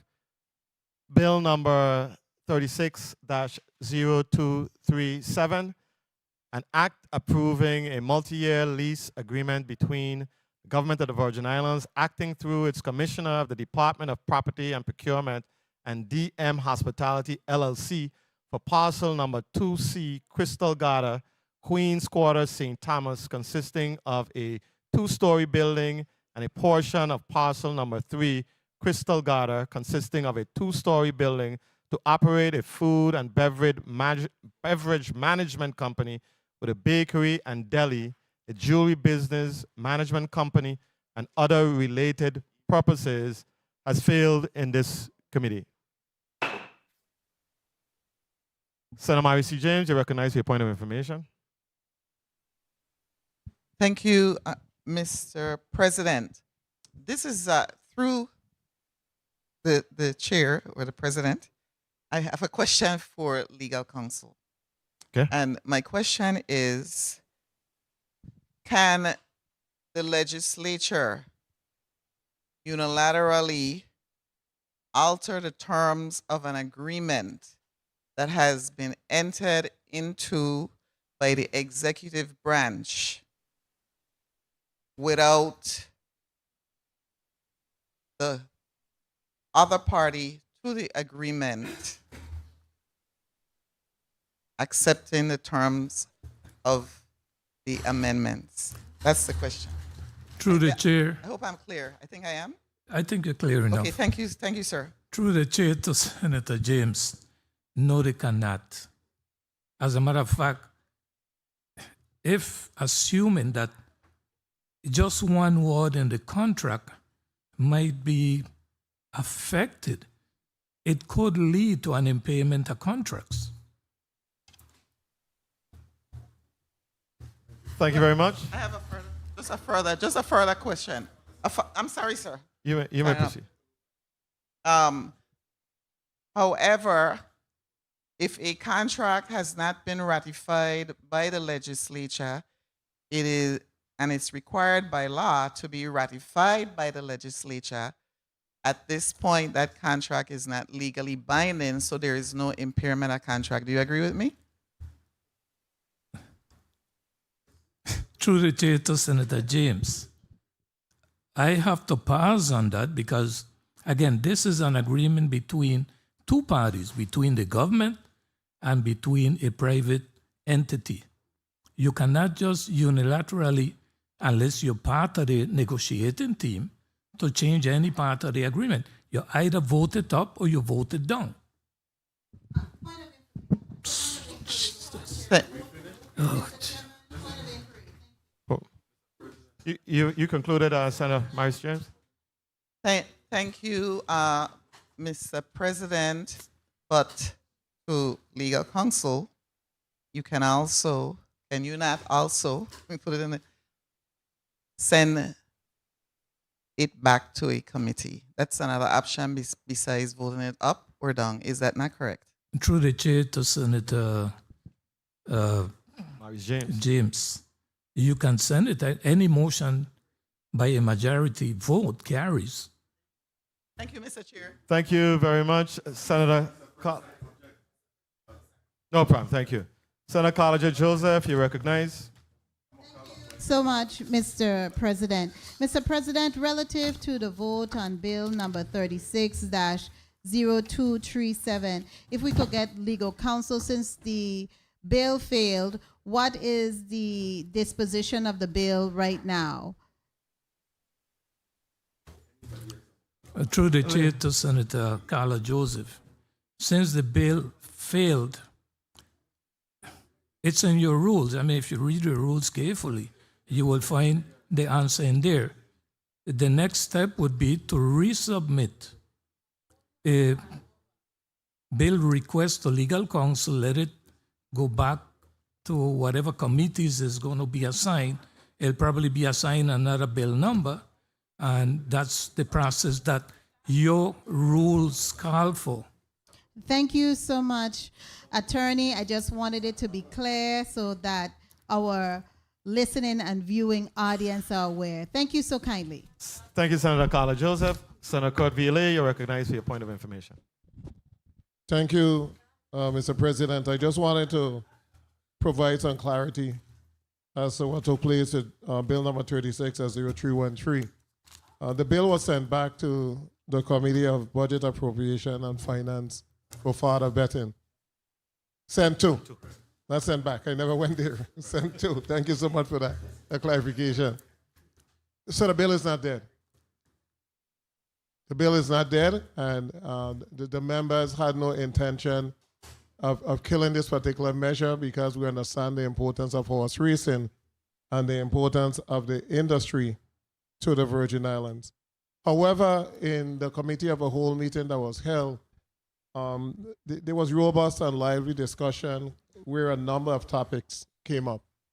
And similar to the discussion that we had when we vetted the Water Island bill, and then went back to the table and met with the proponents and came up with suggestions, and the bill was literally amended that resulted in a better product or a better bill for the people of the Virgin Islands, and also going back to the Frenchman Reef bill, in which we took it and amended it and went from a one-paragraph bill to, I think, 3 pages that benefit the people of the Virgin Islands. It is a belief that if we're able to sit and work on this particular bill, there are 4 amendments today and an amendment in the nature of a substitute. So it shows you that there's so many changes that are being considered. But the areas that we want to discuss is especially the exclusivity on all gaming devices in the St. Thomas district, all. So it's not VLT alone. There was no opposition in reference to VLT exclusivity in St. Thomas. But that exclusivity is now being expanded to any gaming machine, where it must be procured from Southland Gaming, and it also had additional language which they're able to get a percentage of each machine. And the language isn't clear. And for this body to enter into any agreement with that type of exclusivity, you're tying the hands of every other legislature after this one. Additionally, there was no financial analysis to make a determination as to what the government is giving up, what the government is receiving. And that financial analysis needs to be there. There is a possibility of a replacement franchise holder within 5 years. But the terms of the VLT agreement on the racetrack is for 20 years. So it doesn't match. In most or just about all jurisdictions that tie gaming to racing, that promotion license is the same as a term as to when the VLTs are going to operate. So if they operate for 20 years, the term is for 20 years. Asking Southland Gaming to revisit that particular section and to at least change it to a minimum, at least a minimum of 10 years. Not 5 years and you can walk off, but then you're going to keep the VLTs for 20 years.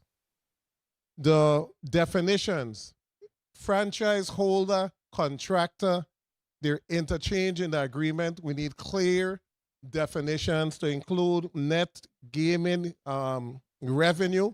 We need clear definitions as to exactly what these terms mean so that there's no misunderstanding when it comes to interpretation of the measure and who is responsible for X, Y, and Z. The automatic renewal period should contain performance standards and be mutually agreed on. You can't just have an automatic renewal and you're not meeting certain guidelines. Certain guidelines should be in place to meet that. The 75-25 split that is included in the bill, 75% to the contractor, 25% to lottery, but the 25% to lottery, 50% goes for purses, 10% goes to the horse owners, 12% goes to the improvement fund, 6% goes to agriculture. That's a total of 78% of the 25%, which leaves only 22% of the 25, which means the government or lottery is only going to receive 5.5%, while the contractor will receive 75%. In most jurisdictions, VLTs are not slot machines, they're not casino gaming. Casino gaming is tied to infrastructure development, hotel, bars, etc. VLTs are standalone. So VLT legislation is usually way higher than any casino gaming. New York, over 50%. You look at all the other states, above 50%. The live racing agreement for the horse owners. Whatever is included in those purses for the horse owners, the purse is included in the franchise agreement that we're ratifying. The purse is there for $600,000 and it's $800,000 to 1.6 for St. Croix. Whatever they're going to ratify or agree on in the live racing agreement, it needs to be a part of the franchise agreement to make sure that the contractors stick to what they have agreed to or else they could revert to the contract that was signed, that was ratified by this particular body. And last is regulation, regulation, regulation. The industry must be regulated. All gaming is super regulated, and we can't have a loose system where the director of lottery could barely say how much enforcement officers he presently have on duty. But to have specific staff that is responsible to make sure that all of the regulations in reference to gaming are followed on a regular basis. So this wasn't a vote no to horse racing. This is a vote yes to horse racing, but let's get the bill right. It is going to be in place for 23 years. I'm going to be in my 80s. We can't stay here and say, oh, after 23 years, let we get it right. It is the responsibility of this body to get it right now, and we're asking for Southland Gaming to cooperate, to be that good corporate business person that they have been to St. Thomas, and to cooperate and sit back down and back to the table so we could go through some renegotiations. And I want to say plain, I do not blame Southland Gaming for their proposal. They're corporate business people that are looking out for their best interest, so they did their job. And we need to do our job. And I take back the words, I said horrible on the floor, and I feel a little bad about that. I take back the word horrible because I wasn't meant at the attorney, but I was very frustrated with the job. But attorneys are paid to do what you tell them to do. So the attorneys did their job. Their presentation was fine. But now it's for the government to do our part and make sure that we represent. And today this body made a hard decision. And it's not always easy. But a hard decision was made that we're hoping is in the betterment of horse racing and gaming in the Virgin Islands. Thank you, Mr. President. Thank you very much, Senator Viale. Senator Dwayne DeGraff, you recognize for your point of information. Thank you, Mr. Chair. I agree with everything the majority leader said. However, when we came here for the governor's special session, I objected to the majority leader sending the bill to a committee of the whole. You know, they always say the objection person, I always objected. I objected that because I said there was going to be no vote. Hence, this is what causes the frustration throughout the entire community. And then you have us back and forth at each other, and who want to take it on, taking it on. I agree with everything, but the issue still remains. We had the opportunity then to send it to the Committee of Finance and address it, and today deal with it. And we're going to still object. But the issue still remains. You know, let's don't send the wrong message to the territory. The wrong message sent into the territory seems as if we can't make up our mind. We don't know what we're doing. I know exactly what you're doing, ready to decide. Let's don't do that. That's what I'm saying. So the issue is just we're going to address it, set a date for when we're going to address it. And if you don't mind, Mr. President, to the chair, we will get a date for when we're going to address the issue in the Finance Committee, and we set a date and we go. Thank you for the time. Thank you very much, Senator Dwayne M. DeGraff. I don't think the Finance Chair is prepared right at this moment to give you a date. I don't think. So, yeah. But that date will be coming as soon as it's available. Senator Alma Francis Heidegger, you're recognized for your point of information. You know what I find entertaining? The last time when y'all wanted to move it, y'all had all kind of dates available to definitively tell us when the next meeting was going to be. But when are you want to drag this out with your ridiculous style tactics? This all of a sudden everybody memory thought process, no dates are available. We will let you know. I hope this is not going to be yet another situation where it goes into that particular committee and all of a sudden election roll around and not a thing happened before this entire legislature done. Because I've witnessed it before. So you don't act like it can't happen. Shut your mouth, because I'm not speaking to you. Don't interfere. Senator, please. Listen. Please. Listen. Please. We want to keep the something. process as cordial and professional. Well, I would like to say something. Please, Senator. Please, yes, Senator. sir. I am being interrupted. Senator, Let me colleagues, please. Can I Please, finish Madam, my statement? I will let you finish, but please, Madam Chair, Madam Senator, allow us to get some order to this session, please. There's no reason for it to escalate into something No problem. disruptive. What Go ahead. Thank you. I would apologize to my colleague sitting across from me because when he interrupted me, I reacted to his response. And I should have ignored his behavior. But at the end of the day, I should have ignored him, which I did not because it was very distracting. But at the end of the day, it is very frustrating with this constant back and forth with us. We got called into a special session, which I felt was a waste of my time because we did nothing on that day. We got it moved over to another date, which was August the 19th. Then it got moved to August the 26th. Now we're moving it over to the budget committee, and we're all standing here again, no date again.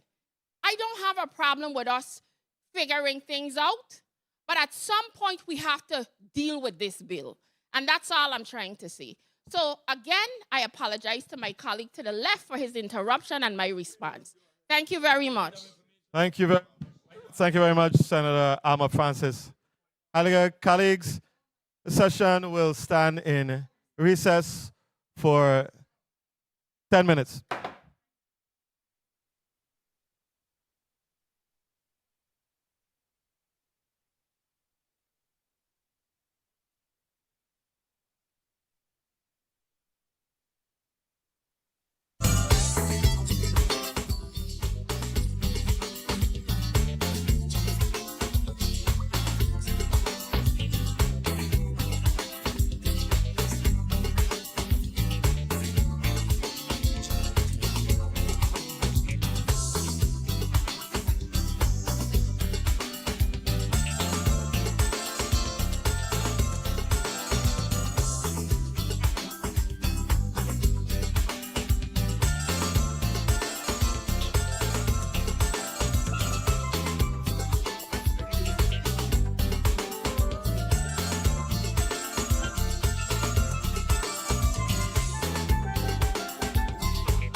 Good afternoon, everyone. Good afternoon, colleagues.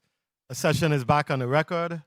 Madam Clerk, can you please read the agenda for a final block, Block 2?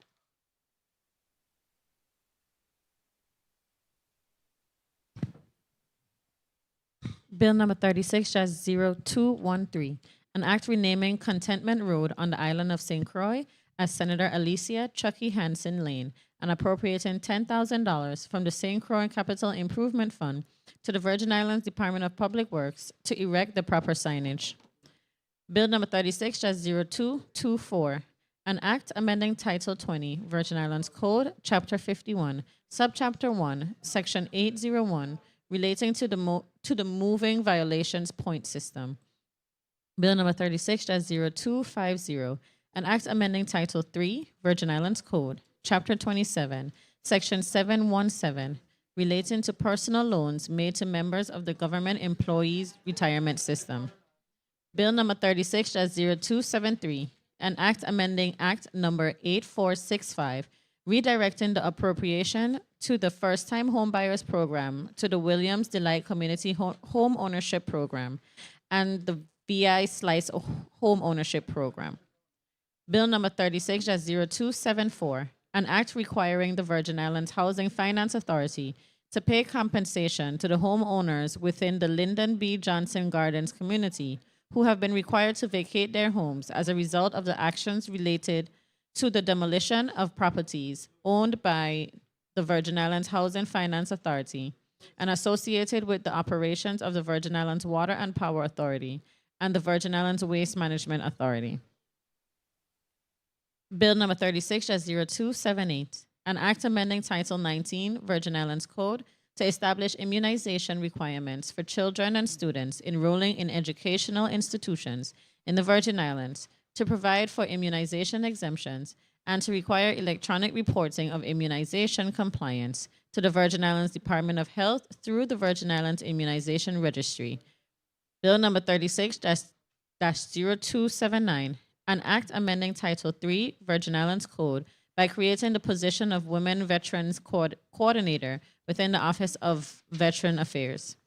Bill number 36-0344, an act providing an appropriation to the Virgin Islands Department of Public Works for the repair, renovation, or removal of the pedestrian bridge located in the vicinity of the Western Cemetery and the former Adelita Concrine Junior High School to allow for non-germane amendments. This concludes the reading of Block 2, Mr. President. Thank you very much, Madam Clerk. Senator Alma Francis Heiliger, we will proceed with you. That's the first one up for a 4-minute round. You may proceed. Thank you so much, Mr. President. Good day to my colleagues. Good day to the people of the territory, to everyone here in the chambers, to my staff. I do rise in support of Bill number 36-0231, an act renaming Contentment Road on the island of St. Croix for Senator Alicia Hansen, Chucky Hansen Lane.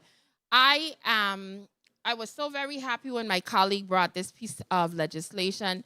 As you all know, Senator Hansen has been a long-term senator here, protecting and looking out for the people of the territory. Unfortunately, in the last couple of years, we did lose her. But at the end of the day, she will be memorialized and she will be remembered. She was always, I have worked in this legislature since 1999.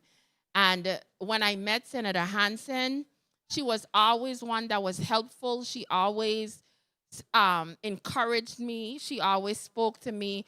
And even when I became a senator, she would always call and check to see how I was doing. Sometimes she said, well, Alma, you know, you could have do this, you could have do that. And I always appreciated her continued support. So I definitely am very happy that my colleague brought forward this piece of legislation. As it relates to 36-0250, when it came to the personal loans, I do support this legislation. We had a conversation about it within the committee. 36-0273, First-Time Homebuyers Program. Anything that we could do in regards to the SLICE program, extending additional funds to make sure that the people of the territory can have something that some of us have never had a home. A lot of us have family members, and sometimes we pass homes from generation down to generation. But especially a lot of our young people coming home, they want to have something of their own. Sometimes even families, when things are a little bit too costly, I am very happy as a government sometimes when we could step in to help reduce those costs. So I do definitely support that piece of legislation. I also want to speak about 36-0278 when it comes to the immunization registry. Sometimes I laugh when we discuss this, because I remember back in the days when some of my friends and colleagues had that big circle on their arm that seems like a permanent scar. I happened to be born in a year when they had stopped doing that. So I'm kind of fortunate that I didn't have it. But I also understand what immunization does. It protects us. It protects our children. It protects our society. It protects our bodies. So we could, you know, get 1 minute. past some things and we could live a little bit longer in this world that sometimes have a lot of issues. So when we deal with making sure our registries and reporting are there to make sure our children and everybody is up to compliance, I think that's a plus. 360279 as it relates to having a woman's coordinator, veterans coordinator. I wanted to get a little bit more information on this during the committee hearing because my initial questions had to do was the necessity of it, because I wanted to make sure that there were enough women in the territory that was even stating that they had concerns that there was a lot of things that women were not getting access to. But after the testimony, they did share that there were a lot of things that by having this coordinator could assist with more women's veterans getting more services and assistance and anything that could help the people of this territory, specifically the women in this case, to get additional services and veteran services, I think is a definite plus. Mr. Chair, could I wrap up the last one? Yes, you may, Senator. Thank you. Bill number 360344. When this was actually, I think, special order today, and my initial concern, of course, with me is always the money to make sure we could do it. I think this thing needs to be repaired, the bridge. Either it needs to be replaced. I am 100% in support of that. Once we have identified the money to do so and whether we decide to repair or replace, I am in full support.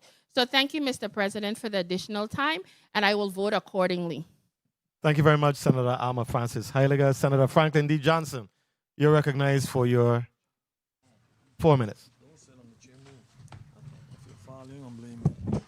Good afternoon. Thank you very much, Mr. President. I rise in support of all of these measures in this block. I was blessed to have known and met Alisa Chucky Hansen from the time she was a school monitor. So that's how far back I go. I was in the Claudio Marco School when she started out in government. She had just came from Puerto Rico, and her English was very, very hard. When she spoke English, it sounded like it was a Puerto Rican speaking. So I remember her from back then, and even when I came in the Senate, I got many calls from her. And if the Robbie Hawks have something in her throat, she could go outside and get it out. And I definitely support her in all her endeavors. Many days she would call me and she would explain to me, well, if you ain't hear the Robbie Hawks coughing, that's up to you, but they're coughing loud. And they're going to continue choking. Mostly that. Many times that happened to Robbie Hawks. And I definitely will continue to vote and support her initiative. You come in my office, you will still see a picture that I got from her family member when they had the event in the legislature. Bill number 360224, an act amending Title 20 Virgin Island Codes, which will definitely start putting some penalties on some folks. And if you continue driving reckless, you're going to pay the price. So I definitely support that and hope that the law enforcement branch will start issuing those citations and tickets so that at some point people will stop driving reckless and creating hardship for others with their vehicle. Bill number 360250, an act amending Title 3 Virgin Islands Code, Chapter 27, in relating to personal loans made by members of the GRS. I definitely glad to see that we're taking a step in the right direction for the members of GRS. Bill number 360273, an act amending number 8465, redirecting an appropriation to the first-time home buyers. And, you know, every time we speak about home ownership, there is always hardship for people to own a piece of this rock, own their own home.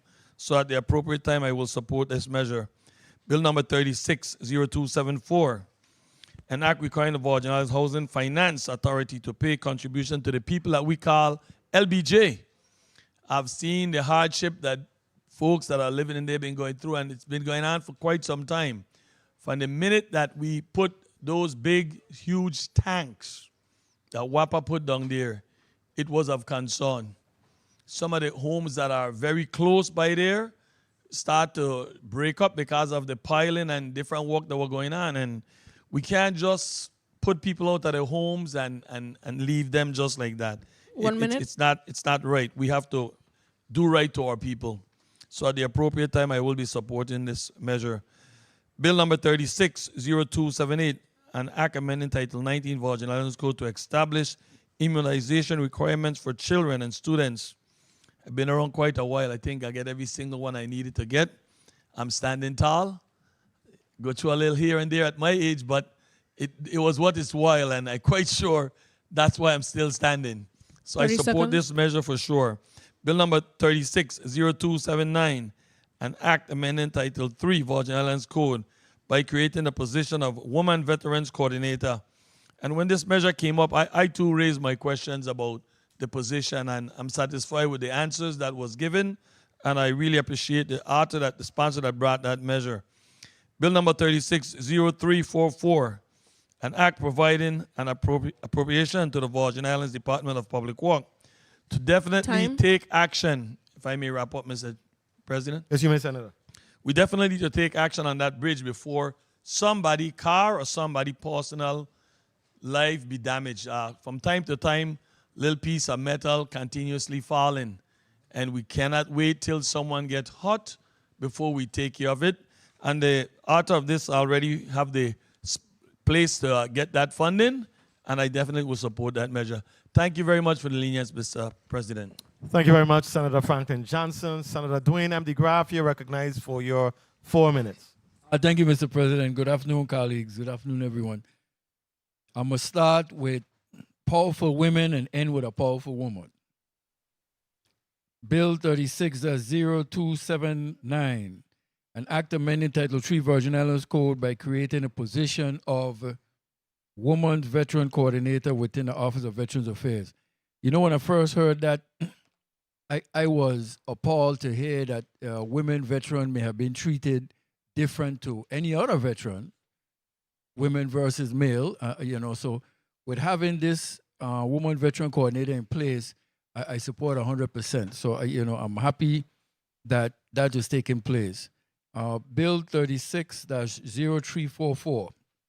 My colleague brought the bill in regards to, the only thing he put in the Concrane Bridge bill that I didn't like was to repair. We repair it. Let's just remove it.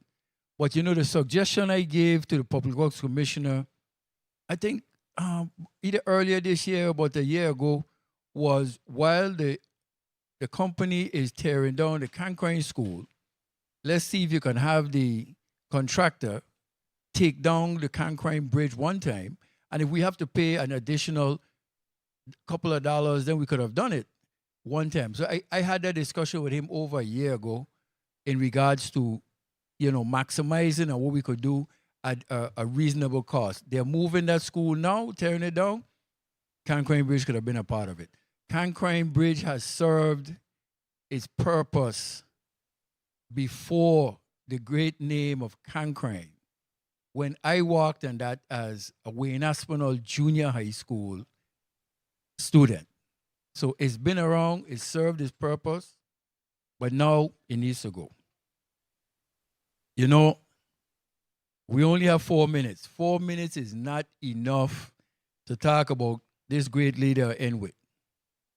Alicia Chucky Hansen. I think Alicia Chucky Hansen was the first person I heard say objection so loud that I could have heard her coming out my car.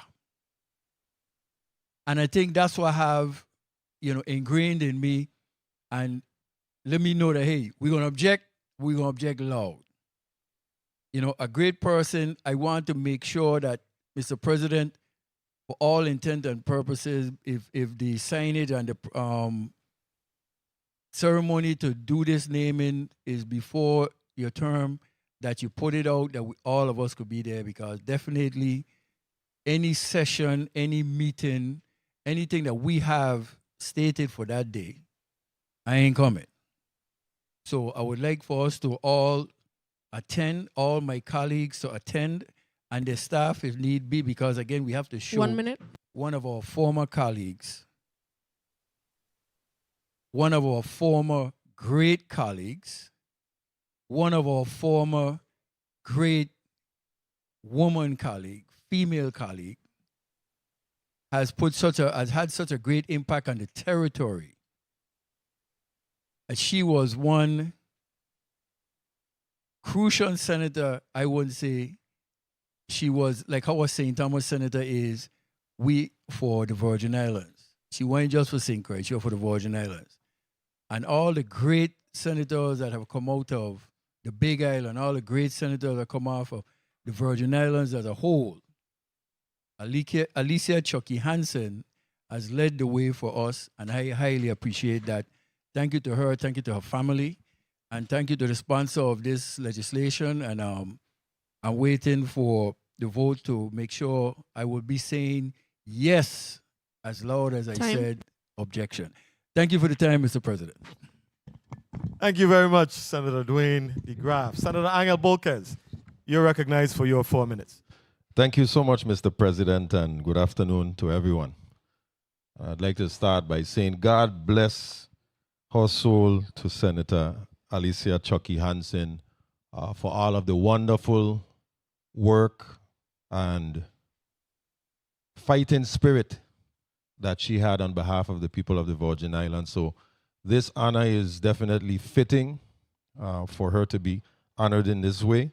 And I believe this recognition helps to solidify the public service that she gave to the people of the Virgin Islands. So I will be supporting that measure as well. As for Bill 36-0224, encouraging the point system, we need more responsible drivers in the territory. I'm not saying everyone is a bad driver, but we see a lot of accidents. We see a lot of malpractice on the roadways. We have school zones now. With the help of my colleagues, we're able to bring that to fruition. But we want more dedicated drivers on the road, because sometimes when you drive a vehicle, it's not just you. You also have to look out for other drivers as well. So we all have a responsibility. And I think that this measure helps to encompass some of the ways that we can enforce a very fair and consistent, respectful process when it comes to the due process of when things or issues transpire. As for Bill number 360250, an employee's years of government service should not accurately reflect the time that an individual actually worked for the government of the Virgin Islands. A delinquent or a defaulted personal loan is a financial obligation that GERS must lawfully pursue. But it should not erase the years of legitimate public service. And this bill definitely established a very important distinction while preserving the system's ability to collect on those outstanding debts. So I'll be definitely supporting that piece of legislation. As for the home ownership in 36-0273, one of the most important pathways towards a financial stability and generational wealth in the Virgin Islands is home ownership. And this measure puts some funds, approximately about $265,000 to the Williams Delight community into home ownership, and $3.735 million into the VI Slice home ownership program, which by far is the most successful home ownership program in the Virgin Islands. And I'm not ashamed to say that. And I expect that these entities demonstrate how these funds translate into completed home purchases and measurable opportunities for the people of the Virgin Islands. Also, I support Bill number 36-0274. When government action requires residents to leave homes they have owned and occupied, we have an obligation to ensure that those families are treated fairly and provide the meaningful path forward into home ownership. So I want to commend the bill sponsor for that piece of legislation. As for Bill number 36-0279, women veterans have served our country and our territory with distinction, and they deserve to have advocates who understand their unique needs and connect them with benefits and services that they have earned. So establishing a Women's Veterans Coordinator can strengthen our outreach, assistance, and interagency coordination. And I believe that that is definitely fair and something that is needed, because we may not all understand each other, male and female alike, but it's important that we take the steps to find a good middle ground. And some people may not understand the, Mr. President, if I may, thank you, Mr. President. Some people may not understand, and sometimes someone from the same background or sex in this case, if that's the way it goes, understands the dynamics of what it is to be a man and what it is to be a woman. So I definitely want to support this measure, and I also commend the bill sponsor for their due diligence in that regard. Thank you for the time, Mr. President. Thank you very much, Senator Angel Bolquez. Senator Hubert L. Frederick, you are recognized for your 4 minutes. Thank you very much, Mr. President. A pleasant good afternoon, colleagues, listening and viewing audience. I wanted to first brag about a very special lady who was a part of our legislative family, and her name is Senator Alicia Chucky Hansen. I was honored to be the sponsor of this piece of legislation because a couple of things. Yesterday we had permaplaque at the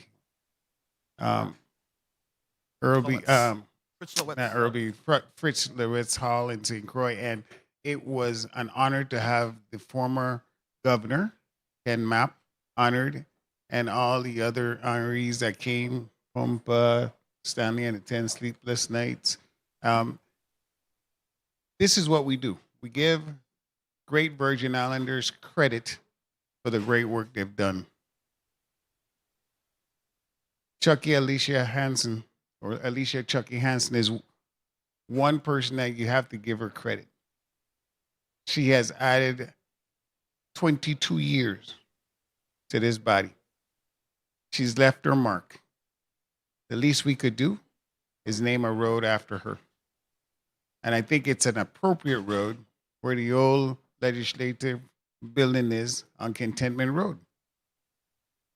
So anytime you pass that road now, you'll remember she had an office there, and now she is going to have a street name after her. So we're happy to honor her, and we thank the family for the opportunity for us to do so. Bill number 36-0224, which is a bill that I wholeheartedly support. It's about time we start adding some type of point system to people who violate our traffic laws. As soon as you leave the airport, especially in St. Croix, the first thing you run into after you pay the boot is a stop sign. I have never seen anyone actually stop at that sign. But if you land in Miami International Airport and you decide to drive, I guarantee you, if you run into a stop sign or a traffic light, you will come to a complete stop immediately, and a full stop, not a rolling stop. So the respect we give other places when we travel, we need to do it here as well, because it's for our safety and our protection. So I wholeheartedly, if it means a little financial pain to do the right thing, to remind you, I think so be it. Just have to deal with it. So it's not really a punishment if you obey the laws. It's only a punishment if you don't. In reference to Bill number 36-0250, a very interesting bill. Anything that will help our retirees, I support. And during these tough times, I think you should have the opportunity to borrow money from your retirement funds. And so I support this measure. Bill number 36-0273, the Williams Delight Homeowners Program. I grew up in Williams Delight, 117. The sad part about it, that same building that I grew up out of, it's boarded up, it's closed up, and it hasn't been used for years. I drove by there recently, and I was just shaking my head. If that house could produce a product like me, Look how many other products, other people that could have had the same Time. experience like me and became great Virgin Islanders. We can't afford to close up our homes. Family needs homes. So let's do what we have to do to get these vacant properties occupied with children and families and start reestablishing our communities like we used to have them. Bill number 36-0274, the LBJ Gardens project. I want to really thank each resident for their patience because I'm one of the sponsors of this measure, and I can tell you we've worked hard, me and my colleagues, to get where we are today. The compensation issue, we fought until we got some numbers that will work for everybody, and you know we're so honored that now we have a solution for you. So please take advantage of this and start reestablishing your lives and get out the dangerous environment that you currently live in. And it's no fault of your own that you have to endure the discomfort. So thank you, and we appreciate your patience while we work through the tough legislative process, but it's done now. Bill number 36-0278. This one is about immunization, and I can tell you that it's an important measure. I remember getting my immunization as a kid, crying, carrying on. My mom used to tell me, "Why are you so afraid?" I said, "Look at the needle." Time. But it also provides exemptions for those parents who have any kind of religious issue with it or moral issue. So don't feel anyone is forcing you. Last but not least, Mr. President, can I just wrap up? Bill number 36-0279, a woman's veterans coordinator within the Office of Veterans Affairs. Some people feel more comfortable speaking to a woman, like I do. I grew up in an all-female house, and it's okay. There's nothing wrong with that. As long as we serve our female veterans, that's what I'm concerned about. So my full support there. And last but not least, my friends in St. Thomas, I could tell you, I am apprehensive when it comes to driving under that bridge, that old concrete bridge. I look up and I see the state it's in, and I could only imagine what would happen if a piece happened to fall when I'm driving under there. So we need to hurry, get that thing down, cut it up, and ship it off. Thank you very much, Mr. President, for the time. I appreciate your leniency. Thank you very much, Senator Hubert Frederick. Senator Carla J. Joseph, you're recognized for your 4 minutes. A pleasant good day, Mr. President, colleagues, and of course, our listening and viewing audience. I rise in support of all, well, maybe most of these pieces of legislation. The only one I have a little bit of apprehension in is with bill number 36-0344 regarding the Cancrine Bridge. I have to do my checks and balances, and I have to assure that the money is there and the money is real. And so I know my colleague is going to work on making sure and showing me the supporting documentation that there's real money to address the issue with the Cancrine Bridge, because I don't deal with phantom money. I deal with real money. And so I'm hoping that at the appropriate time, he will produce the supporting documentation to verify that this money is real.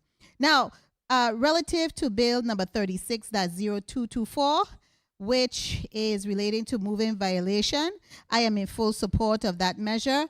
Persons who are doing things unlawfully, we have somewhat of a lawless community, they need to be penalized. I also support bill number 36-0250. I was right here when the CEO administrator for the GERS came before us and said this is much a needed amendment and bill to really fill up a loophole with GRS personal loans. So I'm in full support of this measure. Then we go on to bill number 36-0273, home buyers, first-time home buyers program to Williams Delight Community Home Ownership Program and the VI Slice. I am in full support of this. I had the occasion at the Housing Innovative Summit when the executive director for the Economic Development Authority asked, and the people were really in need and they were hungry to know if the VI slice would be funded again. And when I told them that yes, this bill had already come out of the Committee on Rules and Judiciary and we were waiting for the session, the director for the EDA was elated. He would say, send me the money so we could open up the portal for the SLICE program so we can make people here in the Virgin Islands homeowners again. I'm going to tell you, the SLICE program is providing more homeowners opportunities, more people, our people to own a piece of the rock. 1 minute. Than our VI Housing Finance Authority, which only sold 2 houses in 2023, since 2023. Now we go on to 36-0274. I am in full support of this bill to provide some needed assistance for the Lyndon B. Johnson Gardens. And I want to, before I also I want to really give big kudos to the chairman of the Committee on Health, Hospitals, and Human Services for bill number 36-0278. Tell you this chairman to be working to help people here in the Virgin Islands to do what is right to really help our health. And so I'm in full support of that. I also support the 36-0279, which, Mr. President, may I? Which also speak to the Women's Veteran Coordinator within the Office of Veterans Affairs. I amended it so it also extends to family members who may not have any children or may be unmarried. A veteran, a woman veteran who is unmarried and doesn't have any children or the like. So those benefits could go to also their siblings and the like. And finally, last but not least, I got to talk about the great lady. I knew her. I was right here sitting as a staffer when the great lady, the Honorable Alicia Chucky Hansen, was here. And even when she wasn't in this body and I became a senator and I was elected, she would call me. She would call me and say, this is how you make that proposal, Carla. Senator, this is what we do. And then I would never forget my first time at the Sea Trade Cruise Conference. She took me under her wings. I went everywhere that she went, and she was guiding me along on how to conduct the business so that we could bring additional support. Go after the money, she said. Go after it.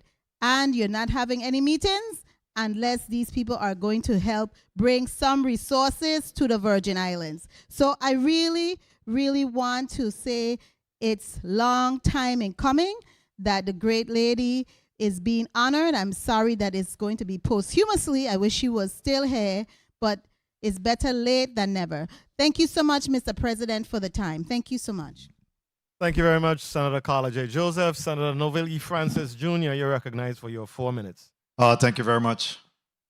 Mr. President, I rise in support of all of the measures in this Block 2. Of course, I also want to join my colleagues in commending and recognizing former Senator Alicia Chucky Hansen and the fact that there will be a renaming of the Contentment Road in her honor. I had the pleasure of working with her in the legislature, at least for one term, and I too could talk about the great work that she have done for the Virgin Islands community and St. Croix in particular. I wanted to also say that I intend to support all of the other measures there, but I wanted to utilize the remainder of my time to again talk about the fact that tomorrow there will be an observance of the life of the agent Eustace Charles. July 2018, Agent Eustace Charles answered the call to public service by joining the Virgin Islands Police Department. February of 2019, he graduated from the Virgin Islands Police Training Academy and began serving the people of the Virgin Islands as a police officer with dedication and professionalism. November 2022, he joined the Brian Roach administration as a security officer and later advanced to dignitary security. February 6th of 2024, he was promoted to lead dignitary security officer for Lieutenant Governor Tregenza A. Roach Esquire. He distinguished himself through his vigilance, reliability, and commitment to the safety of those entrusted to his care. On July 26, 2026, he paid the ultimate sacrifice. He will be deeply mourned by his family and loved one, his colleagues throughout the government of the Virgin Islands Police Department, and the Office of the Lieutenant Governor and the entire community. He was a dedicated public servant, a good man, a lasting legacy. I want to thank him for his service. May his soul rest in peace and forever in our heart. Again, that's my brother in blue from the Virgin Islands Police Department, and we will continue to mourn as well as celebrate his life. Thank you very much, Mr. Chair, for the time. Thank you very much, Senator Novell E. Francis Jr. Senator Clifford A. Joseph, you're recognized for your 4 minutes. Again, I send my condolences. Thank you, Mr. President. I too send my condolences over to the Charles family. And thank you, brother. Amen to your closing there. And before I go too fast, I want to make sure I wish Miss Avery mother, Miss Fleming, a happy birthday as well. Mr. President, I rise to support most, I'm going to be honest, all of these bills on this block. But I must be clear, when it comes to Senator Farmer, Senator Hanson, as she rests in peace, church sister as well from the Moravian Church, I think it's fitting that this honor bestowed on her. I'm going to say that as a graduate of Central High in 1987, Ms. Hanson was there, and I can't recall her being the main speaker, but one thing she did is told most of us who were going after school to always say no to drugs. So I always remember that. So bill number 360224, I too will be supporting this bill. This measure carries out for the testing, the safe testing and support of this measure. And we need to ensure that our residents comply with the laws here in Ireland. Bill 360250. This bill is needed. We had the GRS in front of us, and they too knew that this was well needed. Folks were waiting forever to see their monies for retirement, and they weren't able to get a chance to retire based on what this bill is going to allow them to do now. Because before they'd have been waiting, because they might have owed money on a bit outstanding loan, and there was nothing in place to work out to make sure they could go ahead and retire and still make this payment.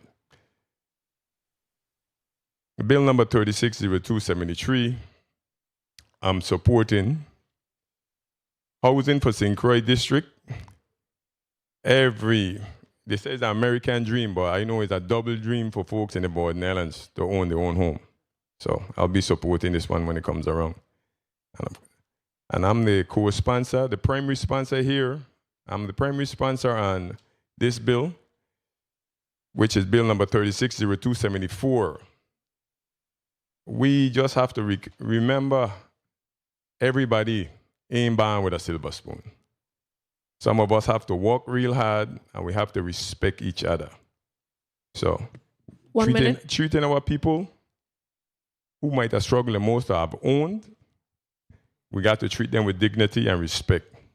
So the folks at LBJ, it's been a hard, long battle for you guys, and I am happy that this will be approved here today, and the governor will put his signature on it, and let's get ready.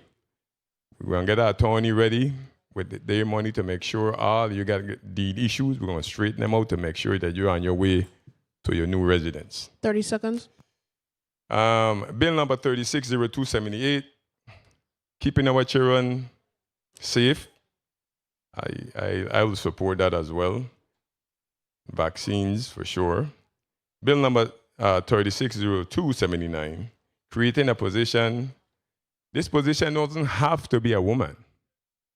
So a lot of time when we were there and we were discussing this particular bill, that was a question mark.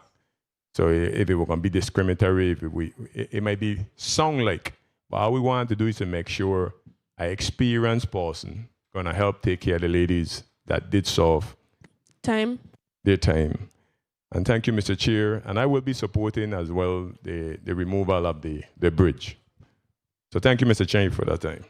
Thank you very much, Senator Clifford A. Joseph. Senator Mary C. James, you're recognized for your 4 minutes. Thank you, Mr. President. I'll get I'm supporting all the measures in this block.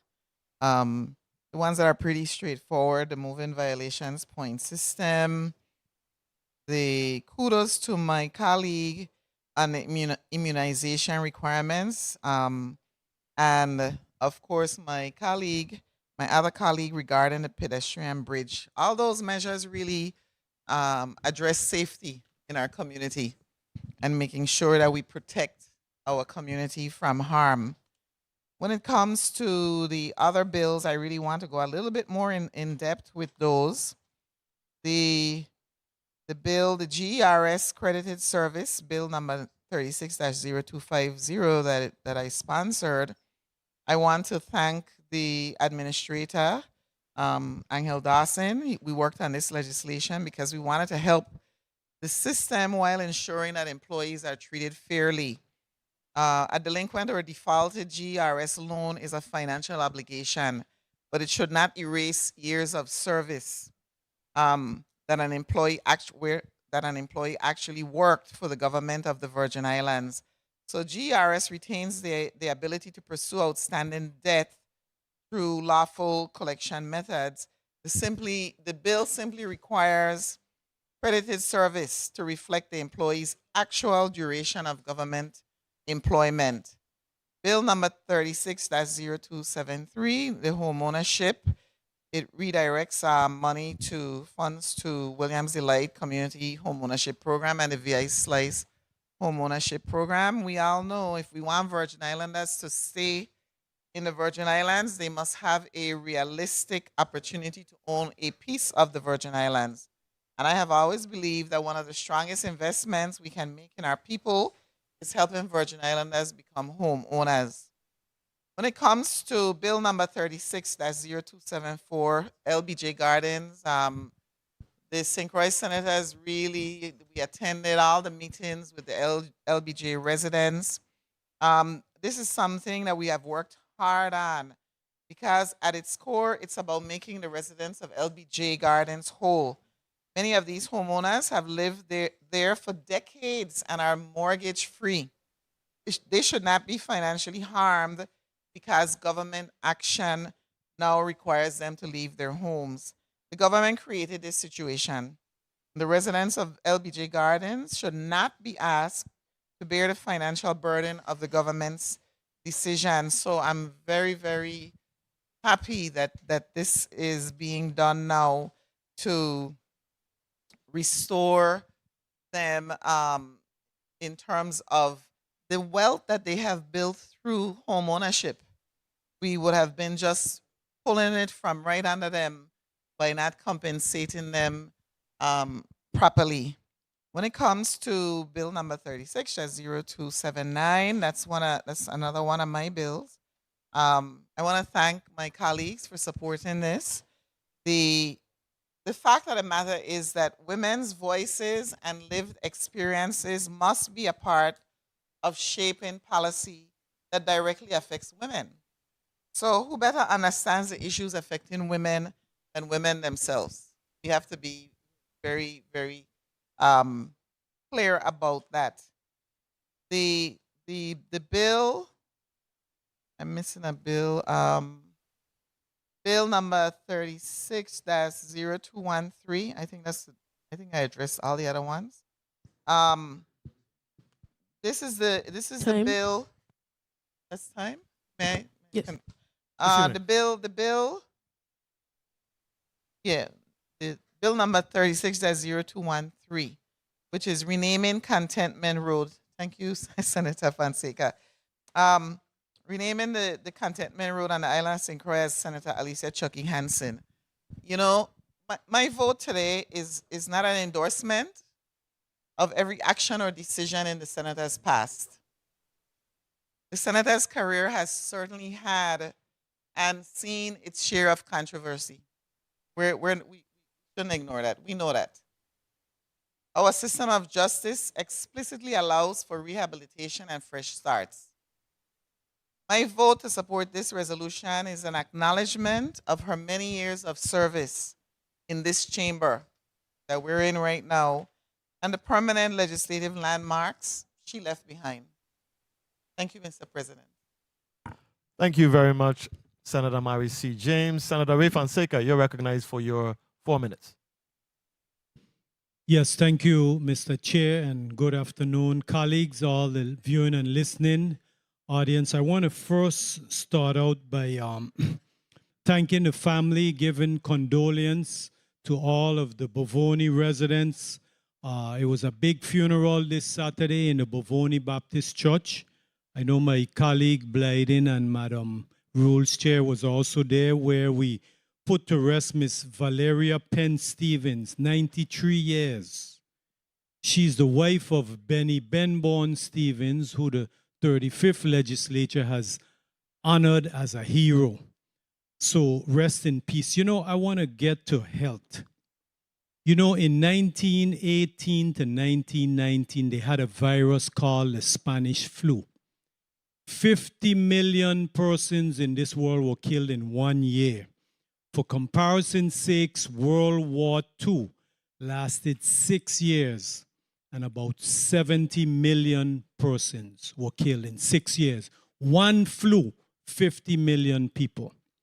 So I'd like to thank my colleagues and ask for your support on Bill number 360278, where we would amend Title 19 of the VI Code and establish a new Part 9 for the immunization requirements for children and students enrolling in educational institutions throughout the territory. The bill also requires all pre-adolescent and adolescent children entering daycare through high school, whether public or private or parochial, as well as first-time enrollees at institutions of higher education, to present a valid immunization card or certificate showing satisfactory evidence of immunity against a whole list of vaccine-preventable diseases such as hepatitis B, diphtheria, tetanus, polio, measles, and on and on and on. And the bill also prohibits school administrators from knowingly admitting or retaining any student who has not submitted acceptable evidence of immunization. And finally, the bill established provider reporting requirements directing the Commissioner of Health to require all healthcare providers, hospitals, and medical centers to report every vaccine administered. You know, I'd like to also go to Bill number 360344.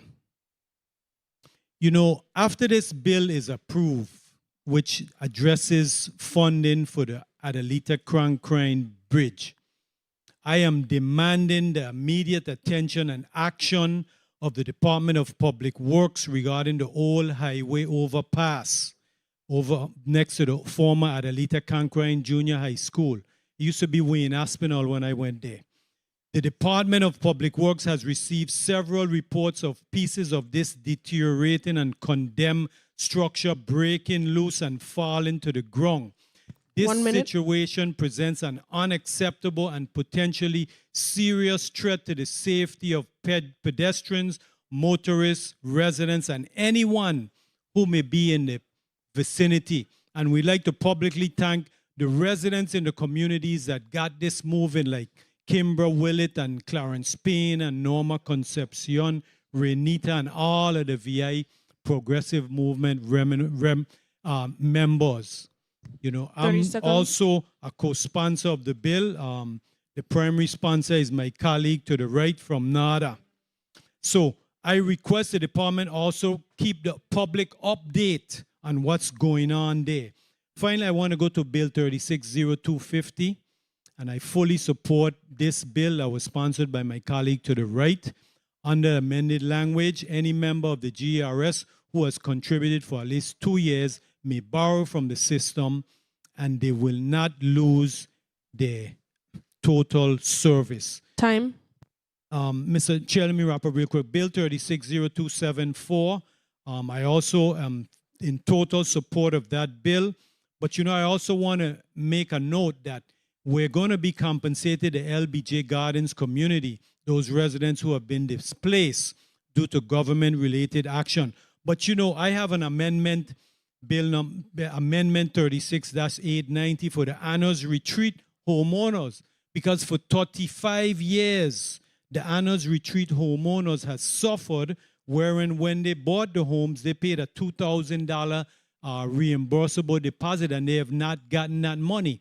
So the total for them 52 residents is about $218,000. We need to reimburse the Anna's Retreat home ownership. Thank you, Mr. President, for the time. Thank you very much, Senator Ray Fonseca. Senator Marvin A. Blyden, you are recognized for your 4 minutes. Thank you so much, Mr. President. I rise in support of most of the bills in this block. I want to speak to the bill number 36-0274, the Conquine Bridge, which is an emergency. And I have been working with Public Work for some time now in terms of having that bridge removed. We have been in conversation. We actually located the funds, found the funds, and the bridge will be moved Friday as a result of that.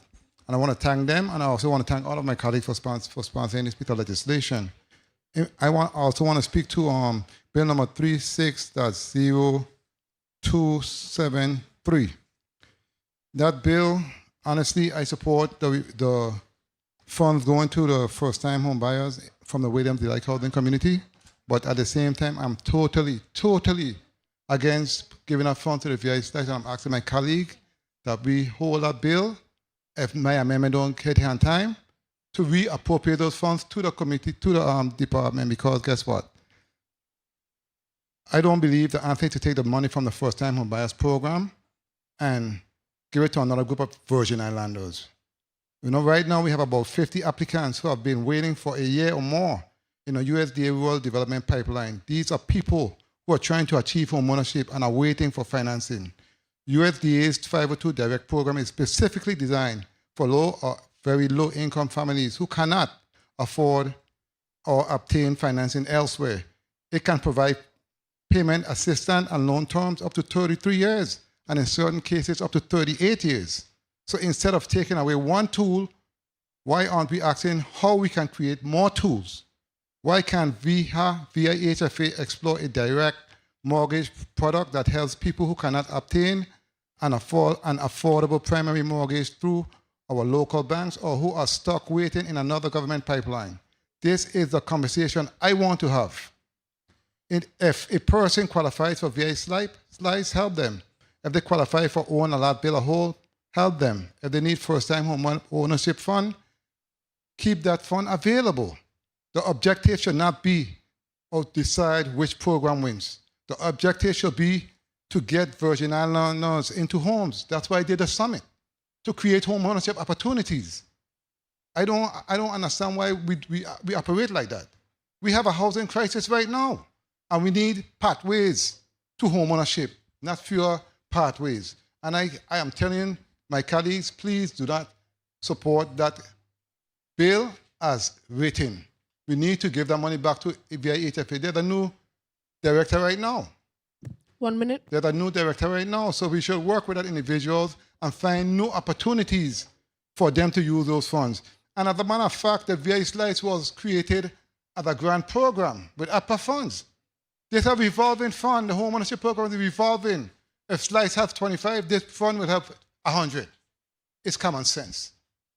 And we should not take those funds from VIHFA. They're not going to advocate for themselves, but I am. Because it's not about me, it's about the people of the Virgin Islands. And we must find ways to assist them. Because, as I said, and you guys know we are in a crisis. So I am asking you guys, to reconsider if my amendment does not reach, that we hold that bill and give those funds back to the VIHFA to help our people create homeownership opportunities. Thank you so much, Mr. President. Thank you very much, Senator Marvin Blyden. Senator.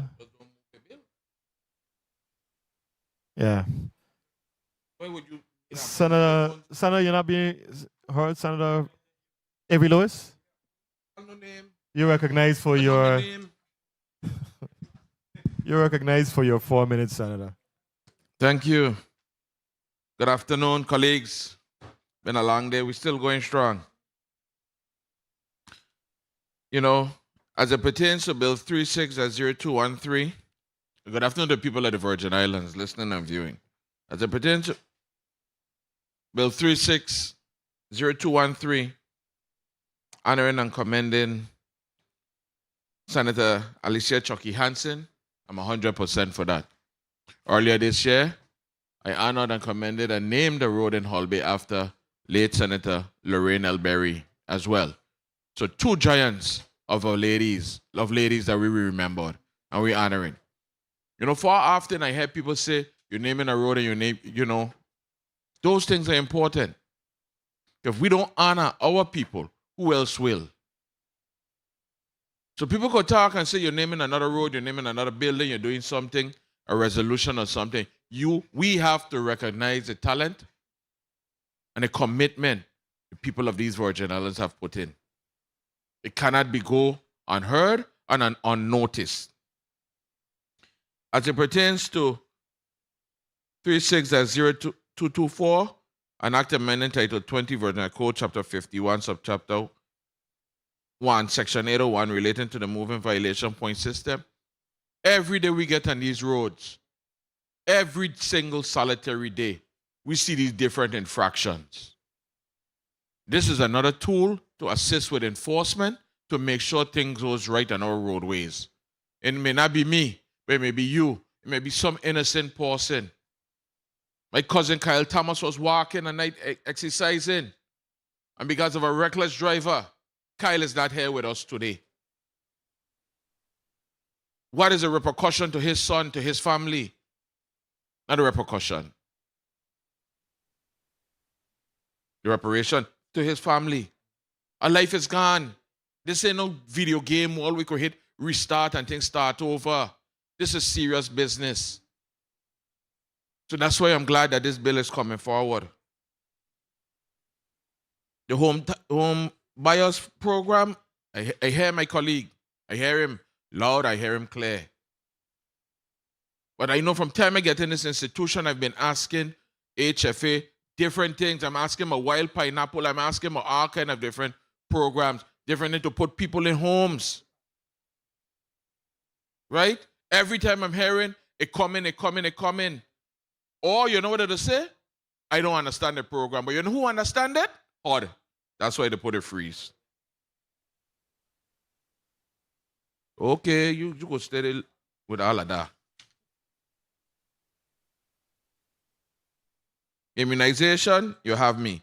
Women's coordinator, you have me. Bill 36-0344, as it pertains to Conquering Bridge. It takes for lack of talking and lack of warning in this government. We don't like to be proactive. We like to be reactive. And sometimes it takes the message, is a messenger. It's not for talking. It's not for planning. You're reporting. You're calling. You can't tell me nothing. Are you doing this? We have this in order. You know, along the bridge board up? You know, along the bridge in use? Every time you give suggestion. I went in to put monies ahead, but the good senator already preempted me. 1 minute. And I see now that they're going to take it on this weekend. I don't agree with the cost. What they're talking about. It changed how much? I could get it for less. But I'm just saying. That's right. No, we could laugh, but a lot of times, colleagues, we have to be a little more proactive. And they're going to take this body to work harder with the executive branch a lot of times, because We don't be seeing things and it ain't that you don't be complaining. 30 seconds. It ain't that you ain't complaining. You come out of the airport, coming this way, going from west to east. There's a barricade in that road for 8 years now. I keep asking waste management, when we gonna move it? I could list infractions from UVI, come forward. We put forward $4 million to do the street lighting, and every time I keep asking WAPA, what is it going to take for something else to happen? Time.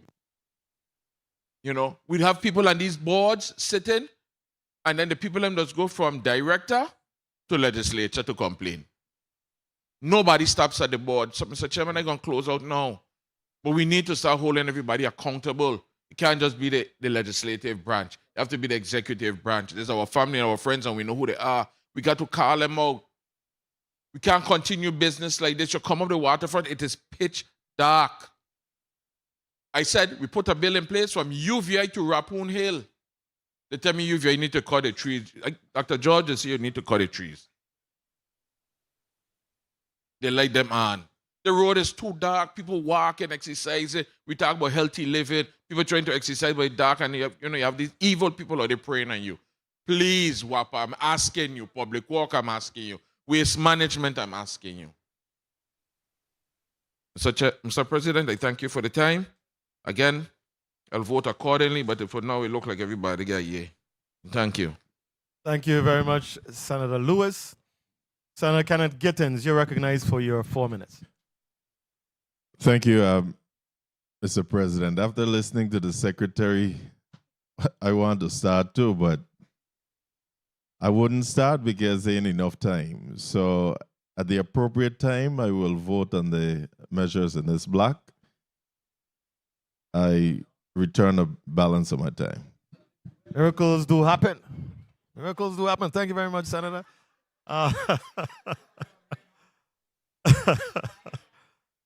Colleagues,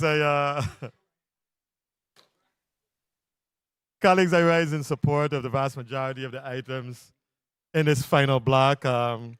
Absolutely, beginning with Bill number 36-0213, the renaming of the Contentment Road and St. Croix as the Senator Alicia Chucky Hansen Lane. I want to commend my Crucian colleague for having the foresight to pass this initiative. Someone once told me if a grizzly bear was in a fight with Chucky Hansen, when Chucky is defending her people, have mercy on the bear. Chucky Hansen was a relentless warrior for the people of the Virgin Islands, particularly the people of St. Croix. And it is appropriate for us to honor her in this manner. Bill number 36-0224, the moving violation bill, it establishes the point system that triggers a license suspension once a driver accumulates 12 or more points. I think that is a very important initiative for the safety of our people here in the Virgin Islands.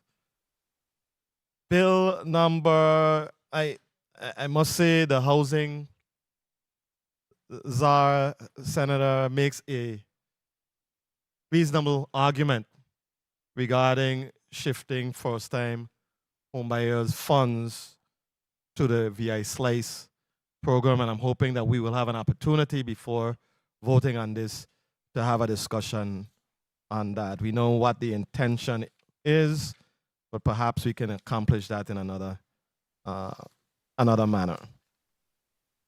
The bill number 36-0278, the immunization requirements bill, it codifies into law what has largely operated as Department of Health policy for years, including pre-adolescent and adolescent student entering daycare through higher education to show valid immunization documentation. It makes good sense. This is done while preserving clear medical and religious exemption pathways. I am in full support of that. The creation of the Women's Veterans Coordinator Bill, the Veterans Affairs Director, Patrick Farrell, brought this proposal, supported this proposal fully, that a dedicated women's veterans coordinator has proven effective in similar VA programs 1 minute. across the United States and is overdue for adoption in the territory. And by all accounts, we will adopt that initiative here today. So colleagues, at the appropriate time, I plan to vote in the affirmative for the vast majority, if not all, of the items in this final block. The session will stand in recess for 5 minutes.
The session is back on the record. We kept our 5-minute promise.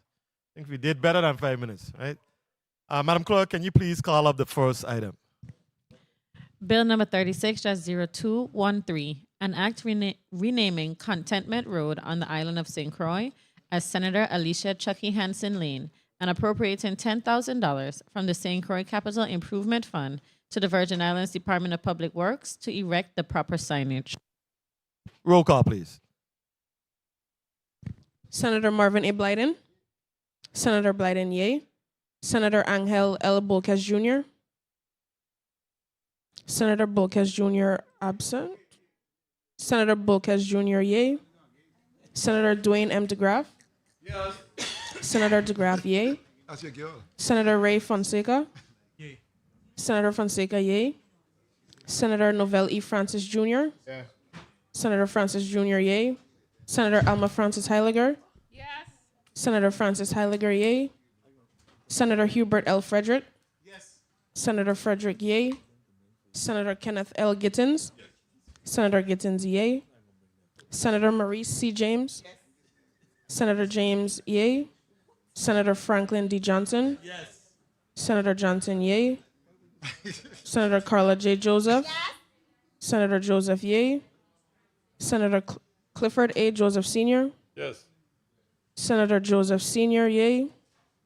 Senator Avery L. Lewis. Yes. Senator Lewis, yay. Senator Milton E. Potter. Yes. Senator Potter, yay. Senator Kurt A. Viale. Senator Viale, yay. Mr. President, you have 15 yeas.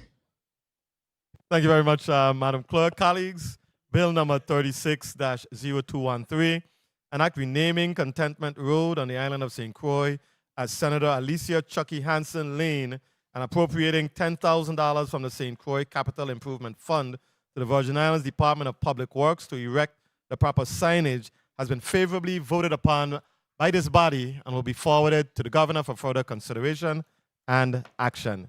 Can you please call up the next item, Madam Clerk? Bill number 36-0224, an act amending Title 20, Virgin Islands Code, Chapter 51, Subchapter 1, Section 801, relating to the moving violations point system. Roll call, please. Senator Marvin A. Blyden, Senator Blyden, yea. Senator Angel L. Bolkes Jr., Senator Bolkes Jr., yea. Senator Dwayne M. DeGraff, Senator DeGraff, yea. Senator Ray Fonseca, Senator Fonseca, yea. Senator Novell E. Francis Jr., Senator Novell E. Francis Jr., Senator Francis Jr., yea. Senator Alma Francis Heiliger, Senator Francis Heiliger, yea. Senator Hubert L. Frederick, Senator Frederick, yea. Senator Kenneth L. Gittins, Senator Gittins, yea. Senator Maurice C. James, Senator James, yea.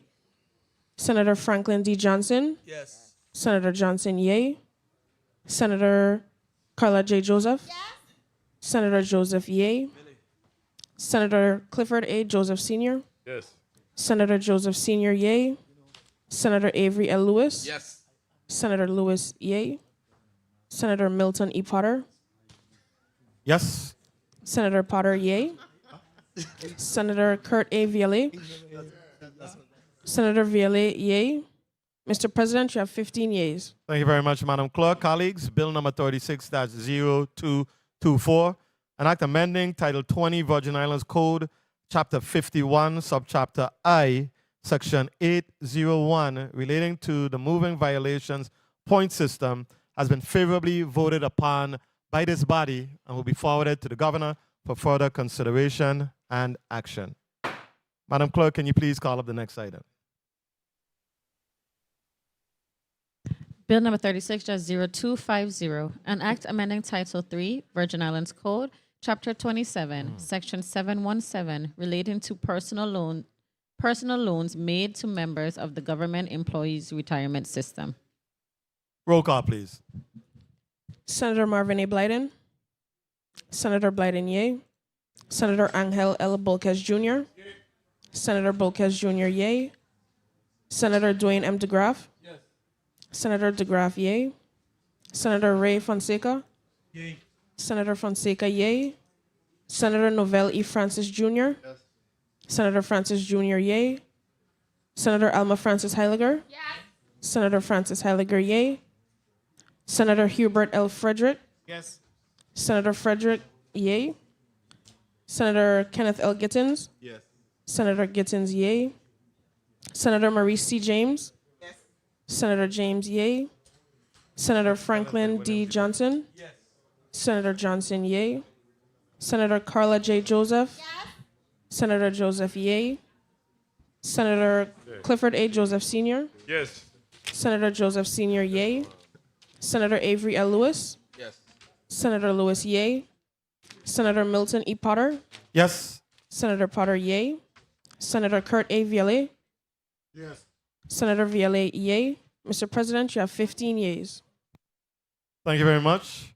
Colleagues, Bill number 36-0250, an act amending Title 3, Virgin Islands Code, Chapter 27, Section 717, relating to personal loans made to members of the government employees retirement system, has been favorably voted upon by this body and will be forwarded to the governor for further consideration and action. Senator Viale, you recognize your motion. Thank you, Mr. President. Mr. President, I move that bill number 36-0273 be moved to the second to last item on the agenda. I so move. Properly moved by Senator Kurt A. Viale, seconded by Senator Marvin Blyden and Senator Gittins. Hearing no objections, so ordered. Madam Clerk, can you please call up the next item? Bill number 36-0274, an act requiring the Virgin Islands Housing Finance Authority to pay compensation to the homeowners within the Lyndon B. Johnson Gardens community who have been required to vacate their homes as a result of actions related to the demolition of properties owned by the Virgin Islands Housing Finance Authority and associated with the operations of the Virgin Islands Water and Power Authority and the Virgin Islands Waste Management Authority. Thank you very much. Roll call, please. Senator Marvin A. Blyden. Senator Blyden, yay. Senator Angel L. Bulkes Jr. Senator Bulkes Jr., yay. Senator Dwayne M. DeGraff. Senator DeGraff, yay. Senator Ray Fonseca. Senator Fonseca, yay.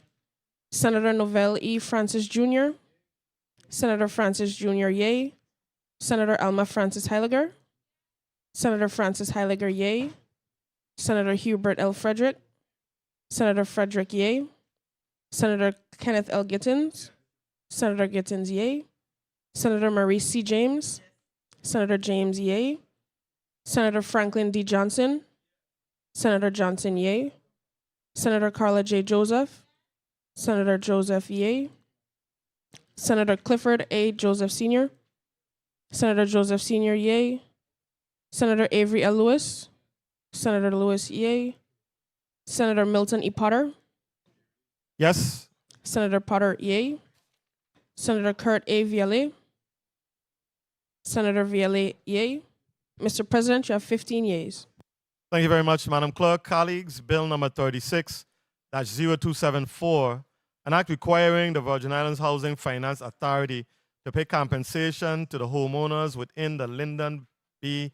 Johnson Gardens community who've been required to vacate their homes as a result of the actions related to the demolition of properties owned by the Virgin Islands Housing Finance Authority and associated with the operations of the Virgin Islands Water and Power Authority and the Virgin Islands Waste Management Authority, has been favorably voted upon by this body and will be forwarded to the Governor for further consideration and action. Madam Clerk, can you please call up the next item? Ladies and gentlemen, please lower your tone just a notch. Bill Thank you. number 36-0278, an act amending Title 19, Virgin Islands Code, to establish immunization requirements for children and students enrolling in educational institutions in the Virgin Islands, to provide for immunization exemptions, and to require electronic reporting of immunization compliance to the Virgin Islands Department of Health through the Virgin Islands Immunization Registry. Thank you very much. Roll call, please. Senator Marvin A. Blyden. Senator Blyden, yay. Senator Angel L. Bulkes Jr. Senator Bulkes Jr., yay. Senator Dwayne M. DeGraff. Senator DeGraff, yay. Senator Ray Fonseca. Senator Fonseca, yay. Senator Novell E. Francis Jr. Senator Francis Jr., yay. Senator Alma Francis Heiliger. Senator Francis Heiliger, yay. Senator Hubert L. Frederick. Senator Frederick, yay. Senator Kenneth L. Gittins. Senator Gittins, yay. Senator Maurice C. James. Senator James, yay. Senator Franklin D. Johnson. Senator Johnson, yay. Senator Carla J. Joseph. Senator Joseph, yay. Senator Clifford A. Joseph Sr. Senator Joseph Sr., yay. Senator Avery L. Lewis. Senator Lewis, yay. Senator Milton E. Potter. Yes. Senator Potter, yay. Senator Kurt A. Viale. Senator Viale, yay. Mr. President, you have 15 yeas. Thank you, Madam Clerk. Colleagues, Bill number 36-0278, an act amending Title 19 Virgin Islands Code to establish immunization requirements for children and students enrolling in educational institutions in the Virgin Islands, to provide for immunization exemptions, and to require electronic reporting of immunization compliance to the Virgin Islands Department of Health through the Virgin Islands Immunization Registry, has been favorably voted upon by this body and will be forwarded to the Governor for further consideration and action.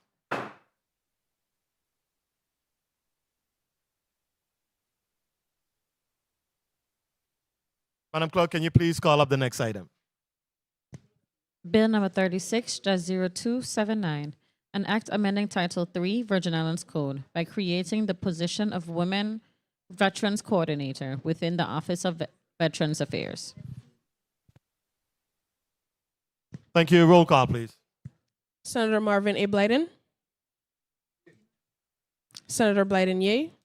Senator Angel L. Bulkes Jr. Senator Bulkes Jr., yea. Senator Dwayne M. DeGraff. Senator DeGraff, yea. Senator Ray Fonseca. Senator Fonseca, yea. Senator Novell E. Francis Jr. Senator Francis Jr., yea. Senator Alma Francis Heiliger. Senator Francis Heiliger, yea. Senator Hubert L. Frederick. Senator Frederick, yea. Senator Kenneth L. Gittins. Senator Gittins, yea. Senator Maurice C. James. Senator James, yea. Senator Franklin D. Johnson. Senator Johnson, yea. Senator Carla J. Joseph. Senator Joseph, yea. Senator Clifford A. Joseph Sr. Senator Joseph Sr., yea. Senator Avery L. Lewis. Senator Lewis, yea. Senator Milton E. Potter. Yes. Senator Potter, yea. Senator Kurt A. Viale. Senator Viale, yea. You have 15 yeas, Mr. President. Thank you very much, Madam Clerk. Just for the edification of the general public before we finalize this matter, the bill was amended in a previous committee meeting. The language that was, but it was not incorporated into the bill. The language that was amended language says that bill number 36-0279 is amended in section 1, subsections 1, 2, and 3 by striking and their spouses and dependents and inserting their spouses, surviving spouses, children, parents, siblings, caregivers, domestic partners, fiancés, legal guardians, dependents, or other persons residing in the household of a woman veteran, just for the record. So, colleagues, bill number 36-0278, an act amending Title 19 Virgin Islands Code to establish immunization requirements for children and students enrolling in educational institutions in the Virgin Islands. I'm sorry. No?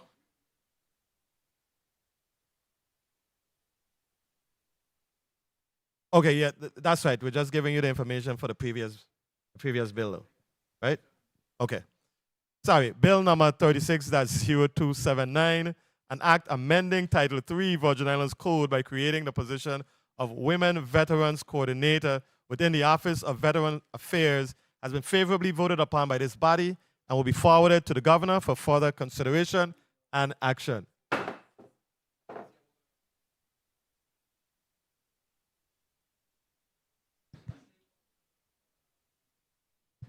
Colleague, we will take a brief 5-minute recess. Session stands in recess for 5 minutes.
Good afternoon, ladies and gentlemen. Once again, session is back on the record. Madam Clerk, can you please call up the next item? Bill number 36-0273, an act amending Act number 8465, redirecting the appropriation to the first-time home buyers program to the William Delight Community Home Ownership Program and the VI Slice Home Ownership Program. Amendment, Senator Viola, you're recognized for your amendment. Thank you, Mr. Chair. Mr. Chair, I move amendment number 36-848. Bill number 36-0273 is amended in section 1, subsection A, internal subsection B. A, in paragraph 1, strike 265,000 and insert 510,000. B, in paragraph 2, strike 3,735,000 and insert 1,745,000. And by adding in paragraph 3 as follows, 1,745,000 to the Virgin Islands Housing Finance Authority for the Assistance and SLAB program to be awarded to first-time home buyers in an amount not to exceed $50,000 as a grant for the construction of a cistern and or slab. I so move. Properly moved by Senator Kurt Viola, seconded by Senator Marvin Blyden and Senator Ray Fonseca. And Senator Novelli Francis. Hearing no objections, so ordered.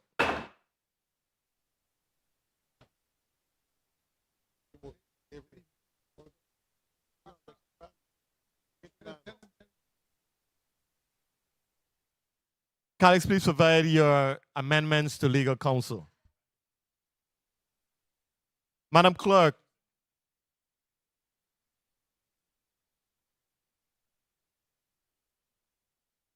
Madam Clerk, can you please read 36-027 roll call on 36-0273 as amended. Sorry. Senator Marvin A. Blyden. Senator Blyden, yay. Senator Angel L. Bulkes Jr. Senator Bulkes Jr., yay. Senator Dwayne M. DeGraff. Senator DeGraff, yay. Senator Ray Fonseca. Senator Fonseca, yay. Senator Novell E. Francis Jr. Senator Francis Jr., yay. Senator Alma Francis Heiliger.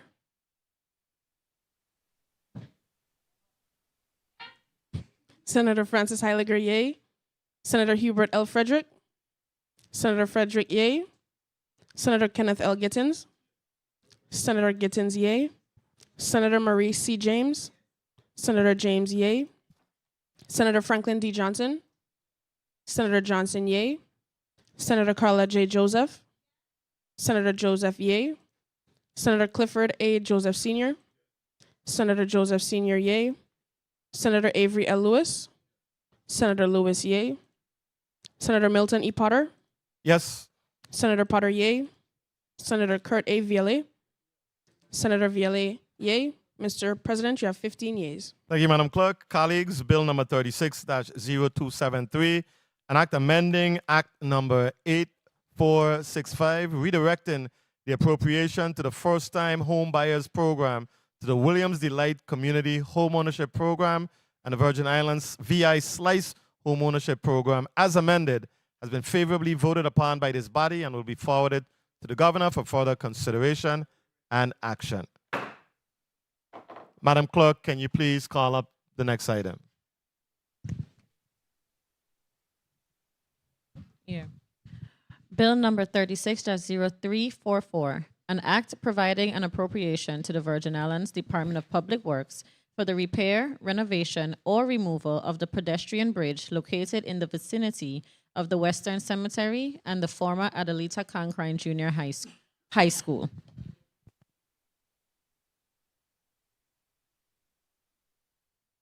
Do I have any amendments? Senator Novelli Francis, you're recognized for your amendment. Thank you very much, Mr. President, and colleagues. I offer amendment number 36-08, correction, 36-889, an amendment to bill number 36-0344, being offered by yours truly along with several other senators. Bill number 36-0344 is amended by adding an appropriately numbered section blank. Title 17, Virgin Islands Code, Chapter 35, Section 494 is amended by designating the existing language as subsection A and adding subsection B.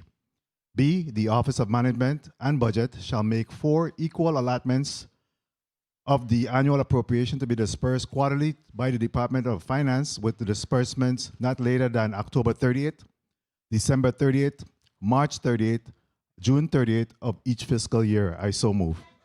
Probably moved by Senator Noel Francis Jr., seconded by Senator Avery Lewis, Senator Maurice C. James, Senator Marvin A. Blyden, Senator Dwayne M. DeGraff, Senator Carla J. Joseph, hearing no Senator Clifford A. Joseph, hearing no objections, so ordered.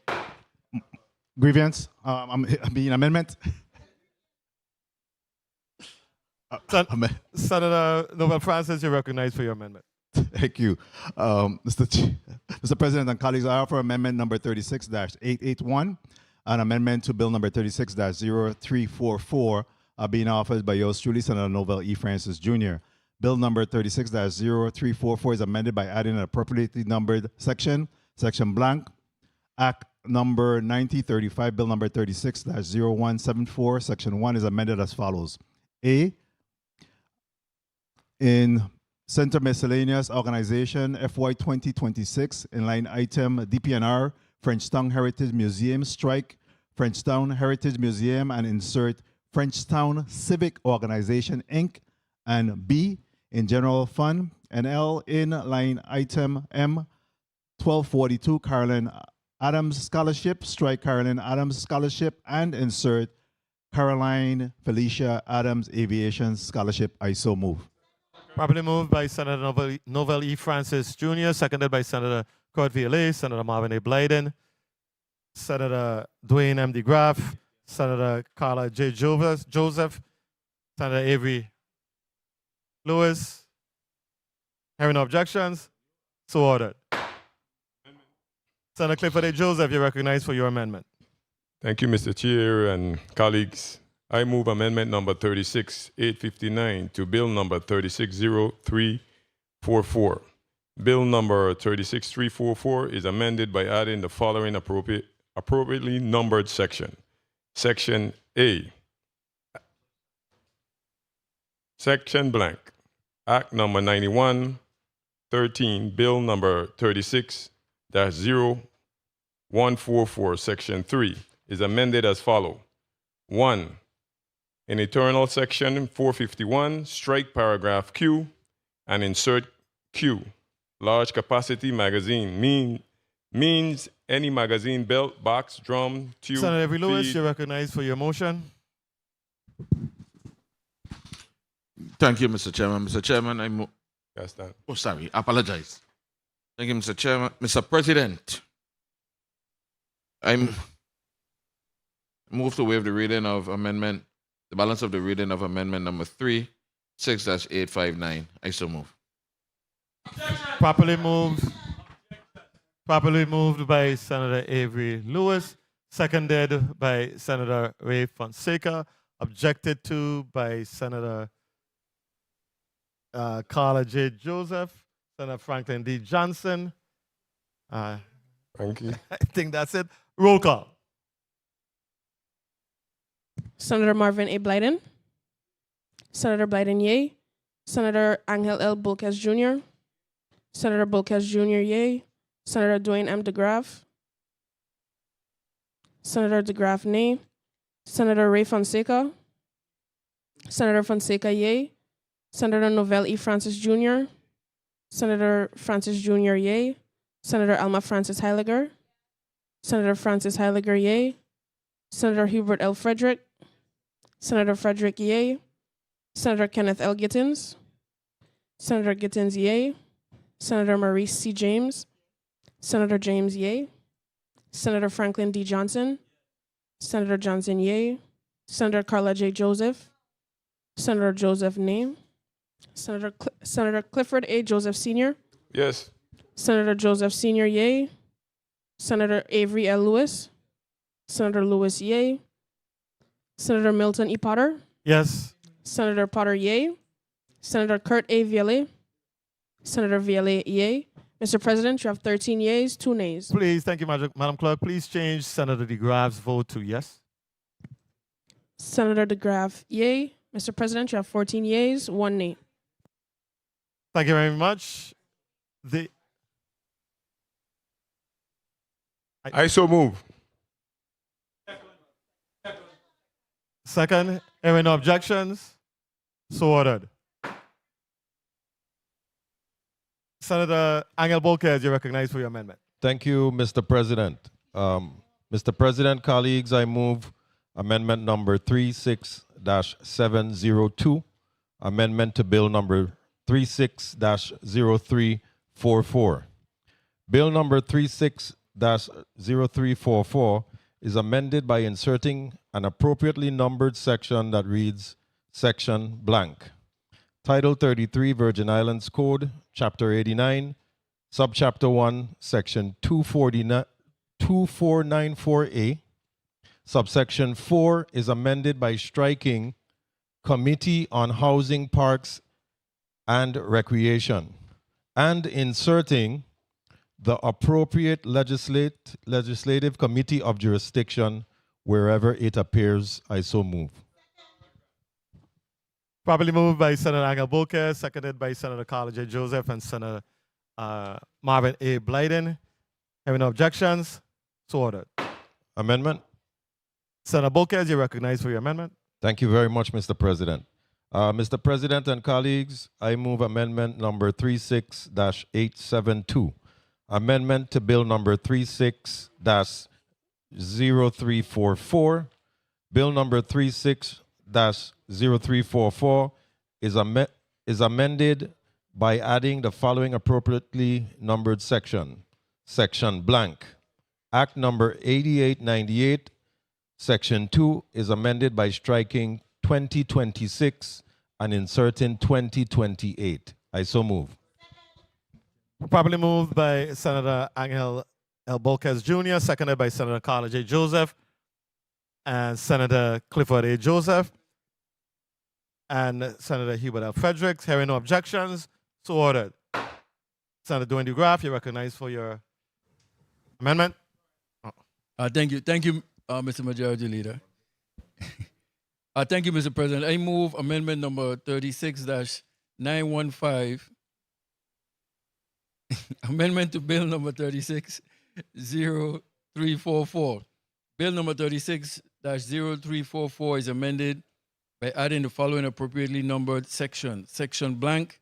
Act number 7321 is amended by inserting Virgin Islands before veterans where it appears in the short title and in section 1. I so move. Properly moved by Senator Dwayne DeGraff, seconded by Senator Hubert L. Fredericks, Senator Carla J. Joseph, Senator Avery Lewis, and Senator Marvin A. Blyden. Hearing no objections, so ordered. Amendment. I said you. Senator Kurt Viale, you're recognized for your amendment. Thank you, Mr. President. Mr. President, I move amendment number 36-826. Bill number 36-0344 is amended by adding an appropriately numbered section that reads, Section blank, Title 2, Virgin Islands Code, Chapter 3, Section 41, is amended by striking administrative and clerical and inserting full-time. I so move.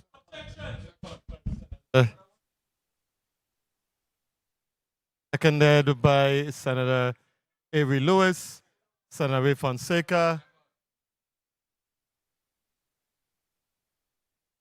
Roll call. Roll call on the amendment.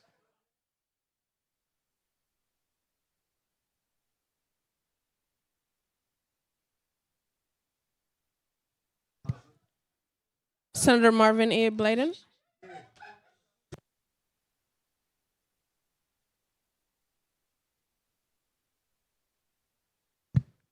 Senator Blyden, yay.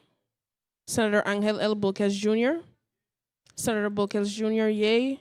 Senator Dwayne M. DeGraff. Senator DeGraff, nay. Senator Ray Fonseca. Senator Fonseca, yay. Senator Novell E. Francis Jr. Senator Francis Jr., yay. Senator Alma Francis Heiliger.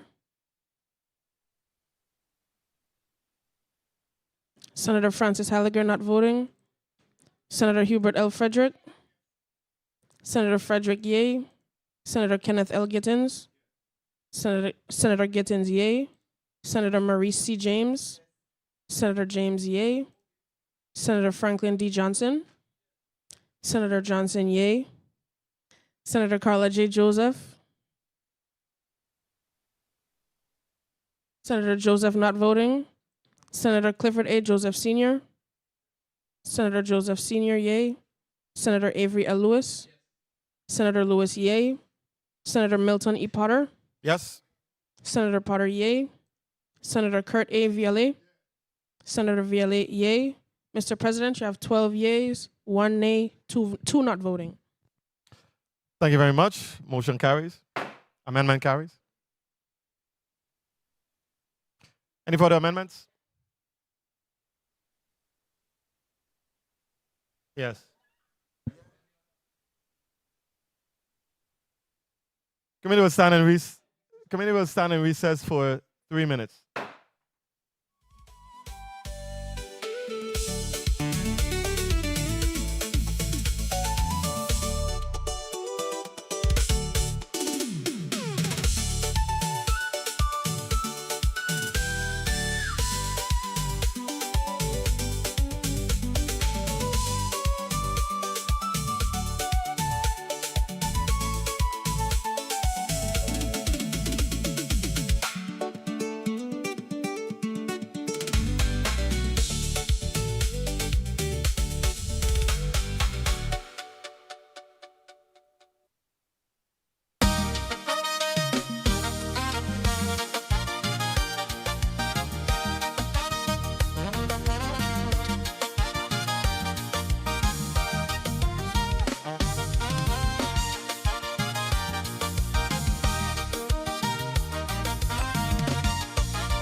Good afternoon, good evening once again, ladies and gentlemen, colleagues.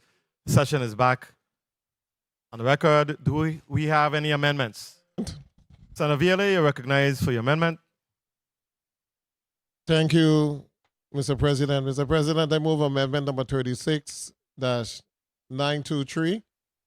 Bill number 36-0344 is amended by adding the following appropriately numbered section. Section blank A, Title 3 Virgin Islands Code, Chapter 27, Section 706 is amended as follows. 1, by repealing subsection C. 2, in subsection D by striking notwithstanding subsection C. And 3, in subsection E by striking notwithstanding subsection C. B, Title 3 Virgin Islands Code, Chapter 28A, Section 755 is amended as follows. 1, by repealing subsection C. 2, in subsection D by striking notwithstanding subsection C.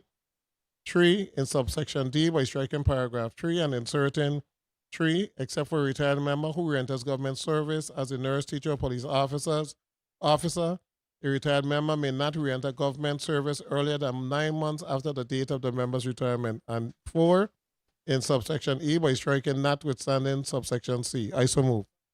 Probably moved by Senator Cord Violet, seconded by Senator Marvin Blyden, Ray Fonseca, Senator Maurice C. James, Senator Clifford A. Joseph, Senator Novelli Francis, Senator Avery Lewis, Senator Carla Joseph, Senator Dwayne M. DeGraff, Senator Alma Francis Heiliger, Senator Hubert L. Frederick, Senator Angel Bocas Jr. Hearing no objections, so ordered. Okay, that exhausts the amendments. Madam Clerk, can you please read the bill as amended? Bill number 36-0344, an act providing an appropriation to the Virgin Islands Department of Public Works for the repair, renovation, or removal of the pedestrian bridge located in the vicinity of the Western Cemetery and the former Adelita Concrine Junior High School, as amended. Roll call, please. Senator Marvin A. Blyden. Senator Blyden, yea. Senator Angel L. Bocas Jr. Senator Bocas Jr., yea. Senator Dwayne M. DeGraff. Senator DeGraff, yea. Senator Ray Fonseca. Senator Fonseca, yea. Senator Novell E. Francis Jr. Senator Francis Jr., yea. Senator Alma Francis Heiliger. Senator Francis Heiliger, yea. Senator Hubert L. Frederick. Senator Frederick, yea. Senator Kenneth L. Gittins. Senator Gittins, yea. Senator Maurice C. James. Senator James, yea. Senator Franklin D. Johnson. Senator Johnson, yea. Senator Carla J. Joseph. Senator Joseph, yea. Senator Clifford A. Joseph Sr. Senator Joseph Sr., yea. Senator Avery L. Lewis. Senator Lewis, yea. Senator Milton E. Potter. Yes. Senator Potter, yea. Senator Kurt A. Violet. Senator Violet, yea. Mr. President, you have 15 yeas. Thank you very much, Madam Clerk. Colleagues, Bill number 36-0344, an act providing an appropriation to the Virgin Islands Department of Public Works for the repair, renovation, or removal of the pedestrian bridge located in the vicinity of the Western Cemetery and the former Adelita Concrine Junior High School, has been favorably voted upon by this body and will be forwarded to the Governor for further consideration and action. Senator Carla Joseph, you're recognized for your point of personal privilege. Thank you. Thank you so much, Mr. President, for recognizing me. I know today we did not vote on 36-0313, which was the horse racing bill to build the Randolph Doc James racetrack, and we instead asked that it be sent to the Committee on Budget, Appropriation, and Finance. I am hopeful that it will be heard before this body, Synodi. I am hopeful that it will see the light of day so our horsemen and women could be able to enjoy horse racing in both island districts. Thank you so kindly, Mr. President, for the time. Thank you, Carla J. Joseph. It will not only see the light of day, but I think it will emerge an even better and stronger bill. So thank you very much. Senator Novelli Francis Jr., recognized for your point of personal privilege. Thank you very much, Mr. Chair. In reference to my colleague's concern, I just want to let her know that as my staff have already determined a date of October 6th for us to be able to start to review this. I mean, obviously there is some additional work that will be done and sent to the administration as well as all of the stakeholders. So we're looking forward to them being prepared for October 6th for us to be able to vet this measure. Thank you very much, Mr. Chair. Excellent. President. Thank you very much, Senator Novelli Francis Jr. for that. October 6th is the new date on the island of St. Croix. Yes. Senator Clifford A. Joseph, you recognize for your point of personal privilege. Thank you, Mr. Chair. And again, in this life, every disappointment is for a blessing. So when people getting frustrated, I want them to understand, if you engage today, it's not over. The finance chair just made it clear. Yes. The 6th of October is when they're going to be right back on it. Yes. So, I mean, I listen to all kind of commercial. No deal is a good deal and all kind of thing. But the bottom line is, on a serious note, every disappointment is a blessing. Something brighter will come without we even checking. Absolutely. Thank everybody and have a good evening. Thank you very much, Senator Clifford A. Joseph. Ladies and gentlemen, on that note, session for August 26, 2026 is hereby adjourned.